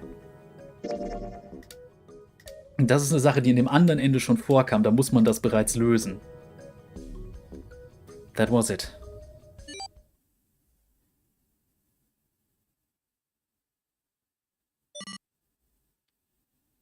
Eight numbers blinked on and then off on the bracelet display. Junpei checked one last time. 1, 4, 3, 8, 3, 4, 2, 1. 1, 4, 3, 8, 3, 4, 2, 1. Huh? Huh? Hey, what the hell were those numbers? Oh my gosh, are those... Junpei didn't answer. He simply walked straight to the coffin. He knelt down in front of the keypad, running over the numbers in his head so that he wouldn't forget. 1, 4, 3, 8, 3, 4, 2, 1. 1, 4, 3, 8, 3, 4, 2, 1. With trembling fingers, he punched them in.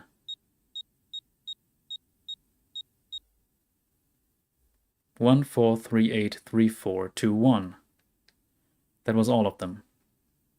He punched the E button. There was a moment of complete silence.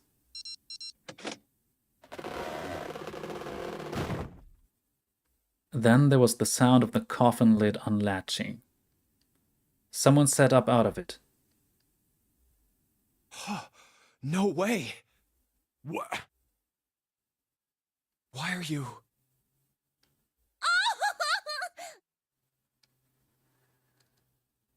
Oh? Is that you, Clover? I apologize for worrying you.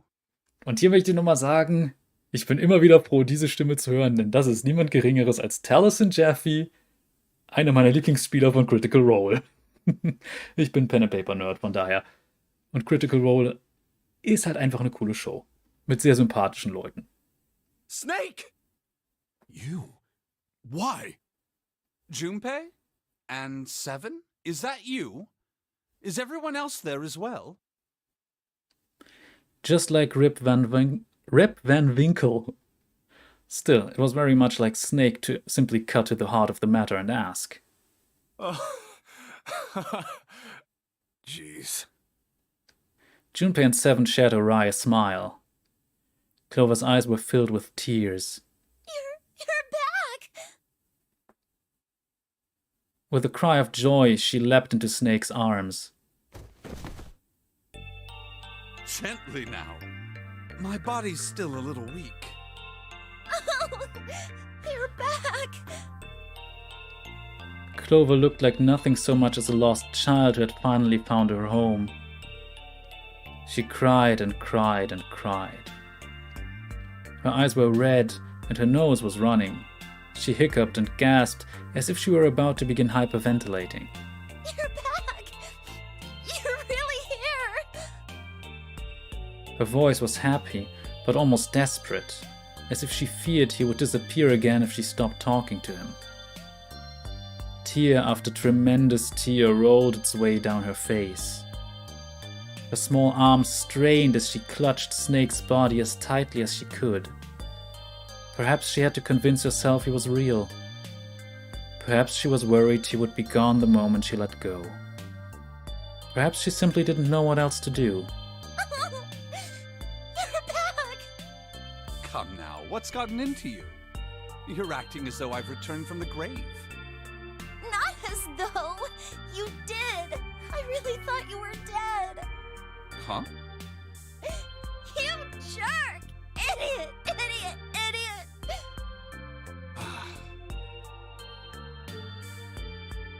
Clover broke into sobs so great she could no longer talk.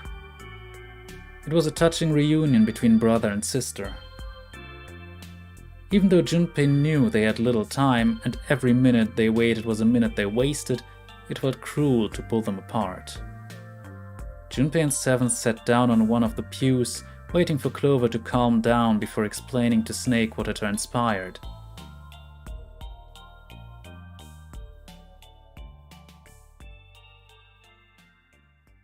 I see. I believe I understand things rather well now. Thank you. Bei sowas höre ich immer direkt Percy, also einen Charakter von Taliesin Jeffy bei Critical Role. Es ist, der redet auch immer sehr, sagen wir, hochgestochen. In the shower room, there is a dead body wearing my clothes. Because of that, you thought that I was dead, correct? He had quickly and neatly summarized the events of several hours. Yeah. Junpei nodded. You also discovered a corpse in the captain's quarters, and Santa turned on you here, in this room. Do I have it straight? Well, the dead body in the captain's quarters is a surprise. Sorry, there wasn't a good time to tell you. Don't worry about it. Well then. I've got a pretty decent idea of what happened while I was indisposed, but it's still something of a mystery who did all this, and why. The corpse in the shower room that looked like me. And the corpse in the captain's quarters. Why were they killed in the way they were? You don't know? No. Why would I? The guy in the shower room. We don't know who he is, so let's just call him Mr. X. Anyway, this Mr. X is wearing Snake's clothes. But you're wearing some kind of weird robes. That means someone took your clothes and put them on Mr. X. We need to figure out who that was. I apologize, but I have no idea who might have done this to me. I only just now woke up. Okay, aber einige Synchronsprecher. Es gibt ein paar, die erkennt man einfach sofort wieder. Klaus-Dieter Klepsch beispielsweise. Der ist so gefühlt jede zweite böse Stimme. Also, wer war der alles? Zum Beispiel, ich glaube, das erste Mal gehört habe ich den als Devimon in der ersten Digimon-Staffel. Dann allerdings später war zum Beispiel der Böse in Avatar, also Aufbruch nach Pandora, nicht die gute Serie, sondern Sci-Fi-Pocahontas. Aber ansonsten, Dr. House hat er gesprochen, aber zum Beispiel auch Thanos und wen hatte, warte mal, ich habe jetzt gerade. Es gibt ein paar Charaktere, die halt einem, glaube ich, noch einfallen können, aber primär spricht der Antagonisten. Von daher, den erkennt man sofort wieder. Was ich aber bei dieser Reihe sehr lustig finde, in allen 3 Spielen tauchen Leute aus Critical Role als Sprecher auf. Mehr als die Hälfte der Leute, die da mitspielen, spricht irgendwelche Charaktere in dieser Serie. Also im ersten Teil ist nur Taliesin Jeffy, der spricht halt Snake. Im zweiten Teil haben wir Laura Bailey, glaube ich, als Luna. Wie hieß sie? Liam O'Brien als Dio. Und irgendwen habe ich noch vergessen gerade. Im dritten Teil ist auf jeden Fall Matthew Mercer als Sigma. Also das ist der Spielleiter, wohlgemerkt, dass ich den auch nicht erkannt hatte. Ich habe, als ich Critical Role angefangen habe, mich die ganze Zeit gefragt, Moment mal, die Stimme von dem Spielleiter, die kennst du doch. Und mir ist nie aufgefallen, in wie vielen Rollen ich den schon in irgendwelchen englischsprachigen Spielen gehört habe. Wow. Jetzt weiß ich wieder, im zweiten Teil ist auch noch Travis Willingham als Kay.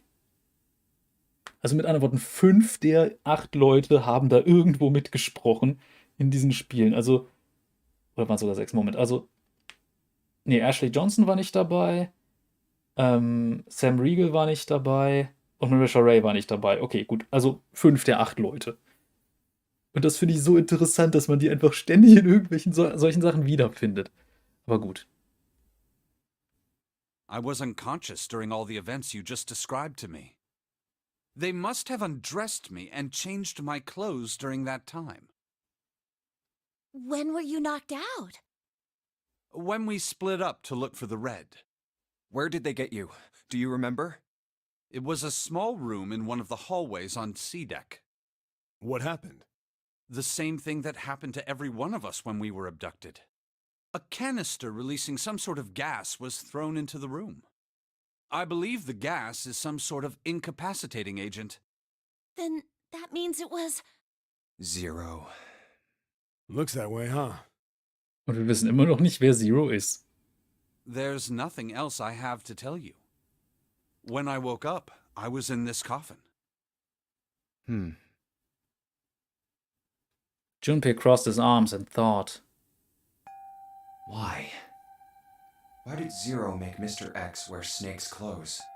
How would that benefit Zero? I don't get it.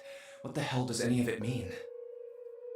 And I have no idea how I got the passcode for the coffin either. Truth had gone, and truth had gone. Where did those words come from? Why did I feel compelled to push the buttons on the bracelet after hearing them? Seven had asked him about it while they waited for Clover to finish crying. He had no answer for him then, and he still didn't. All I know is my fingers moved on their own. It was like I did it subconsciously. Oh. Du kennst die deutsche Synchronsprecherin für die deutsche Caitlin. Auch immer verwirrend, wenn man die plötzlich in der Kluft hört. Also persönlich, okay, das ist witzig, wenn das so ist. Aber ja, ganz im Ernst, also ich würde sehr gerne irgendwann mal eine Synchronrolle irgendwo annehmen. Also bisher hatte ich hatte 2 kleinere Rollen bei Steffs Hörspiele. Das ist halt so ein YouTube-Kanal, wo ich 2 sehr unterschiedliche Rollen gesprochen habe. Ich denke, ich werde hier jetzt auch mal kurz... Ja komm, ich werde hier auf jeden Fall abspeichern. So. Nein, ich möchte nicht zum Titelbildschirm zurück. So. Und ich werde dann hier allerdings gleich beenden.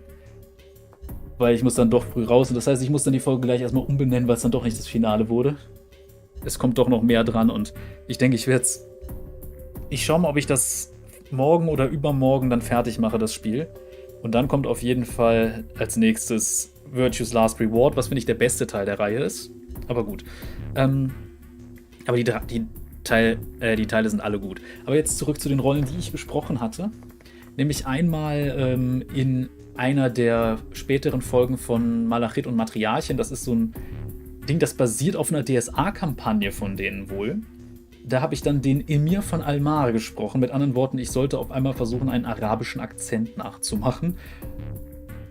Aber ich habe versucht, das Beste daraus zu machen, was ich jetzt überhaupt nicht hinkriege, weil ich einfach nicht mehr in die Rolle reinfinde. Aber das Beste war dann, als irgendwann ein Shadowrun-Hörspiel kam. Also ein Hörspiel in einem Cyberpunk-Setting mit Fantasierassen unter anderem. Und da hat man gesagt, hör mal, traust du dir zu, einen Troll zu sprechen? Und da sagte ich, okay, komm, also du weißt schon, wer ich so bin, auch von Erscheinung und sowas. Ja, wieso? Ich bin 1,68, ich soll jetzt über ein über 2,5 Meter großes Monster mit Hörnern sprechen. Ich versuch's mal. Das hieß halt, entsprechend sprach ich dann den Runner Rage. Eine frühe Arbeitskollegin deiner Mutter kam ab und zu Besuch, zumindest schon mal persönlich kennengelernt. Ja gut, Synchronsprecher sind halt auch normale Menschen, ne? Aber jedenfalls, die Rolle Rage war halt sehr lustig, weil es hieß halt, ich sollte dann möglichst so ein dunkles, schnaubendes, ja, Temperament rüberbringen. Und das Erste, was er halt machte, also im Grunde, falls man sich das mal anhören möchte, das Hörspiel heißt die Pinguin-Polarisierung. Ich komme halt so innerhalb der ersten halben Stunde vor, das ganze Ding ist aber halt 3 Stunden lang. Aber da sind sehr viele große Namen der deutschen Pen-and-Paper-Szene mit drin. Unter anderem Mairi Stritter ist dabei, WTF von Orkig im Geschmack ist dabei und halt eine ganze Reihe andere, die halt irgendwo mal drin sind. Man merkt bei vielen, dass die keine trainierten Sprecher sind. Ich glaube, ich habe da meinen Job noch als einer der Besseren gemacht, aber ich musste vor allem meine Stimme stark verstellen. Denn wie gesagt, tief und schnaubend. Und es war halt so, die Protagonistin ist eine Gnomin. Und es ist so, dass das Haus entsprechend, in dem sie wohnt, auch darauf zugeschnitten ist. Das heißt jetzt so sehr niedrige Decken und die Räume sind entsprechend klein. Und das Erste, was halt passiert ist, oder was man von Rage mitkriegt, ist, wie er sich durch eine Tür zwängt. Und entsprechend musste ich da dann halt auch so Geräusche nachmachen, nach dem Motto irgendwie sowas. Ist jetzt ein bisschen übertrieben, ich habe es ein bisschen besser gemacht in dem Hörspiel natürlich. Aber dann kam tatsächlich die Situation, wo ich dann mal was sagen sollte. Man hörte dann nämlich ein Klonk. Und das Erste, was er halt von sich gibt, ist... Moment, ich muss kurz in den Charakter finden. Okay, nun. Warum muss dieses Gnomen-Miniaturhaus so arschklein sein? Mir den Kopf gestoßen. Und später sagt er noch so Dinge wie: Die Welt ist einfach zu klein für Leute wie mich. Oder: Nicht meine Schuld. Hätte Cyrilis ihr Comlink nicht in die Luft gesprengt, müssten wir nicht flüstern. Solche Sachen. Ich habe dann irgendwann mal Leuten dieses Hörspiel geschickt und gesagt, versucht mich mal zu finden da drin. So ziemlich niemand hat erkannt, dass ich der Troll war. Das war wundervoll. Ach. Und das hört sich in dem Hörspiel so an, als hätten die mich bearbeitet, aber nein, die haben das einfach so genommen, wie ich es abgeliefert habe. Ach, ich hoffe ernsthaft, dass ich irgendwann mal was bei einer größeren Produktion machen kann, weil mir macht sowas richtig viel Spaß. Und ja, eventuell baue ich mir damit mal vielleicht ein zweites Standbein auf, wenn es richtig gut läuft. Das Problem ist halt, ich habe einfach nicht die, sagen wir mal, Grundlagen, um bei irgendeiner Agentur dann als Sprecher in die Kartei aufgenommen zu werden. Es kommt gerade Alter, wie gut. Naja, ich habe mir halt einfach Mühe gegeben. Aber das war halt das... Wo genau finde ich das? Der Kanal heißt halt Steffs Hörspiele. Moment, ich kann mal schauen, ob ich das einfach mal schnell finde. Dann kopiere ich das mal kurz in den Chat rein. Moment.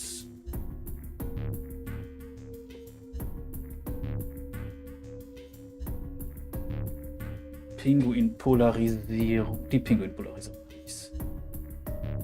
Okay, ich kopiere es dann einfach mal kurz raus. Und setze es dann mal kurz in den Chat. So. Also ich bin eine kleine Nebenrolle. Das ist jetzt, wie gesagt, ich komme halt innerhalb der ersten halben Stunde, glaube ich, mal vor. Und das ist halt alles, was ich da mache. Aber ich habe zum Beispiel ja auch, ich meine, wenn du meine League of Legends Folgen, also meine Vorlesesachen da mitkriegst, dann merkst du ja, ich bin ja durchaus nicht ungeübt, meine Stimme zu verstellen und ein bisschen Schauspiel mit einzubringen. Aber vor allem mache ich das, glaube ich, in meinen Pen-and-Paper-Runden. Es gibt ja einmal die Woche bei uns auch eine Pen-and-Paper-Runde. Typischerweise im Wechsel ein Szenario, das ich leite, ein Szenario, das mein Bruder leitet. Und ich sag mal so, ich war sehr froh, dass ich in den letzten beiden Runden mal, in denen ich geleitet habe, den großen Bösen auftauchen lassen konnte. Denn wir spielen gerade Curse of Strahd, also eine klassische D&D-Kampagne. Okay, also viel Spaß auf jeden Fall damit. Jedenfalls, da durfte ich dann mal einen Charakter einbauen, der eine sehr, sagen wir, interessante Art hat zu sprechen. Denn Strahd von Sarovic ist halt ein Vampir. Und man muss sagen, okay, da war halt die Frage, habe ich halt mal auch gestellt, sowohl auf Twitter als auch so meine Gruppe, wie thirsty soll es werden? Die Antwort war ja. So in etwa. Von daher entsprechend ein entspannter, ruhiger Sprecher, allerdings mit einer gewissen Selbstsicherheit und Dominanz in der Stimme, wenn es sein muss. Ein Mann, der gewohnt ist, dass man ihm gehorcht. Also er ist quasi der Chef in seinem kleinen Reich und ja. Und er kann durchaus auch Angebote machen und lasziv und verführerisch sein, wenn er will. Und wenn er das nicht will, dann sollte man schnell weglaufen. Und es war halt so, dass jemand halt aus meiner Gruppe nach dem Stream meinte, er musste sich zurückhalten, um zwischendurch nicht das Wort Daddy fallen zu lassen. Als ich das gehört habe, habe ich gedacht, ich habe alles richtig gemacht. Das ist super. Ach, schön. Auch wenn die jetzt die Möglichkeit haben, Strahd so richtig den Hintern zu versohlen, aber na, dazu wird es dann vielleicht irgendwann mal kommen. Aber erstmal ist die nächsten 2 Wochen wieder das Setting von meinem Bruder dran, weil wir machen das halt davon abhängig von einem Kumpel, der halt dann an einigen Wochen Vorlesungen hat und an anderen nicht. Das ist normalerweise alle 2 Wochen, aber das verschiebt sich bei ihm jetzt irgendwie über den Dezember, warum auch immer. Und ja, wobei ich anmerken möchte, ich habe diese Strahd-Stimme mal geübt. Es war mit so einer Er passt aber auch gut so zu einem adligen, schrecklichen Vampir. Ich möchte kurz anmerken, Strahd ist auch da so. Erstmal ist ein Erzvampir ist der älteste Vampir des D&D-Multiversums. Also wir spielen Dungeons Dragons. Und gleichzeitig ist es so, dass der Kerl auch das Klischee erfüllt. Natürlich so uralter Vampir, natürlich ist er bisexuell. Grundsätzlich, muss sein. Aber es ist sehr schön gewesen, diesen Charakter zu sprechen. Und ich hoffe, dass er bald wieder auftaucht. Aber ich muss halt die Gelegenheit finden, das muss passen, weil ich kann als Spielleiter den nicht einfach überall auf die Leute werfen. Vor allem nicht, nachdem er sie letztes Mal wirklich zerlegt hat. So als kleine Lektion dafür, dass man ihm nicht in die Quere kommen sollte. Aber er wollte sie nicht umbringen. Natürlich nicht. Er hat sich fast in die Luft gejagt, aber er wollte sie natürlich nicht umbringen. Aber ich habe das tatsächlich mal geübt mit einer, sagen wir, ich gebe es offen zu, mit einer Tinder-Bekanntschaft. Und das war dann einfach so Sprachnachrichten austauschen und okay, einfach mal so, kann ich das mal kurz an dir üben? Was hältst du davon? Und ich habe halt versucht, wirklich so auf eine laszive Art zu zeigen, so ich mache dir ein Angebot. Weil der ist halt einer, der auch versucht, die Gruppe so ein bisschen auseinanderzureißen, indem er die Leute gegeneinander aufhetzt und solche Sachen. Und wenn jemand mit so einer Stimme fragt, was jemand begehrt und zeigt, was er bieten könnte. Ich sag mal so, die Dame meinte dann, sie musste sich wirklich zurückhalten, die Hände oberhalb der Gürtellinie zu lassen. Ich scheine eine sehr mächtige Stimme zu besitzen.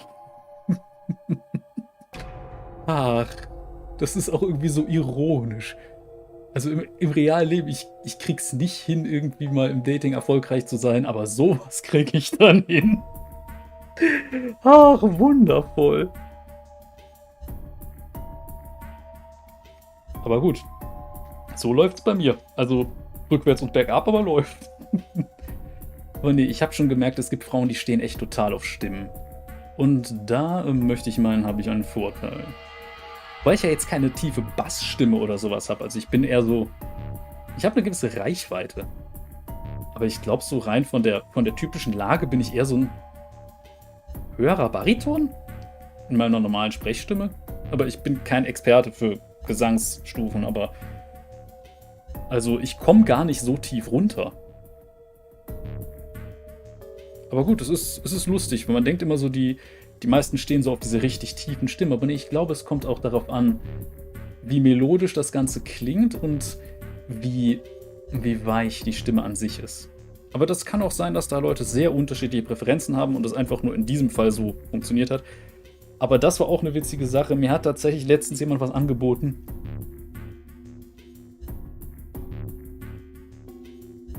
Oh, einfach auf der Couch liegen, nicht denken, dass jede Viertelstunde jemand Neues ins Zimmer kommt. Okay, super. Entschuldigung. Aber was ich damit meinte, ist, irgendwas wollte ich gerade sagen. Wo war ich? Stimme. Irgendwo war ich gerade damit. Naja, jedenfalls hoffe ich, dass ich die Stimme irgendwann auch mal bei größeren Projekten nutzen darf oder bei irgendwas Größerem mal mitsprechen darf, weil das wäre eine schöne Sache, aber ohne Schauspiel- oder Gesangsausbildung kriegst du halt eigentlich nicht die Chance, außer du wirst mal von irgendwem entdeckt, aber das passiert eher selten. Sehr beeindruckt, oh. Aber ja, ich weiß auch gar nicht, warum ich das so gut kann. Wahrscheinlich einfach, weil ich gerne dann irgendwie sowas mal gemacht habe. Ich habe ja irgendwann angefangen vorzulesen und da hat es dann angefangen und plötzlich, wupp, war die Reichweite da. Das war sehr seltsam. Aber ja, es ist witzig. Ach, jetzt weiß ich wieder, worauf ich hinaus wollte. Ich war tatsächlich vor einer Weile mal bei einem Talk auf Orkenspalter TV und in der Nachbesprechung war was sehr Lustiges, weil da auch jemand meinte, so von wegen Stimmtechnik und sowas. Falls ich mal irgendwie ein bisschen Geld nebenher verdienen möchte, ich könnte mich ja mal bei Fantasy melden, weil die immer noch neue Sprecher suchen und sowas. Und für die Leute, die nicht wissen, was Fantasy ist, das ist quasi ein Anbieter für, sagen wir mal, erotische Hörerlebnisse für Frauen. Also ja, ich glaube, ich möchte meinen, so aus meinen persönlichen Erfahrungen, ja. Ich könnte das vermutlich, aber ich finde es irgendwie ein bisschen eigenartig, die Vorstellung. Wer weiß. Wer weiß, vielleicht irgendwann mal ein sehr hochwertiges Patreon-Tier, wenn mal Leute das unbedingt wollen. Dass ich mal das Steven Mikro raune. Ich weiß es nicht. Ich muss mal gucken. Ach. Aber gut, hier mache ich dann für heute jetzt mal wirklich Schluss. Jetzt reicht es auch erstmal. Genug rumgeraunt, das Steve und sowas. Aber naja. Ich schau mal, dass ich halt angenommen oder dann doch nicht. Das war jetzt keine Person, die bei Fantasy arbeitet. Aber es hieß, also es ist halt eine Person mit Kontakten. Streng genommen arbeitet diese Person als, ich weiß nicht mehr genau was, auf jeden Fall irgendeine Admin-Sache, glaube ich, bei Joy Club? Ich meine, es war Joy Club. Also eine sehr sexpositive Dating-Website. War halt eine Person, die auch damit bei war, Jasmin Neitzel. Das Thema bei dem Talk war halt eigentlich auch, hey, Trennung von Werk und Autor, beziehungsweise Autorin und war sehr interessant, weil da saß ich dann halt mit Leuten, ich habe mich einfach nur gemeldet, so, hey, hier, dann war halt so in meinem Twitter-Profil stand halt semi-professioneller Voice-Actor und entsprechend, ja. Aber gut, jetzt, ich schweife schon wieder ab. Gut, ich saß auf jeden Fall da, also das erzähle ich noch kurz, ich saß halt in einer Runde da dann mit einem relativ bekannten Fantasy-Autor, nämlich halt James A. Sullivan. Dann allerdings auch noch, wie gesagt, Jasmin Neitzel, die ist halt auch Redakteurin bei Rollenspielen und sowas. Dann Natascha Becker, eine GameStar-Moderatorin. Aber auch halt einigen Leuten, die halt wirklich so aus der Szene kommen. Da war halt promovierter Medienkulturwissenschaftler und ich sitze da und ja, was ist so deine Qualifikation? Ich lese teilweise schlecht übersetzte Kurzgeschichten vor. Das war schon amüsant, aber ja, gut, jetzt aber wirklich. Ich schaue, dass ich morgen oder übermorgen dann versuche, das richtige Finale rauszuhauen. Also dann, bis zum nächsten Mal. Tschüss.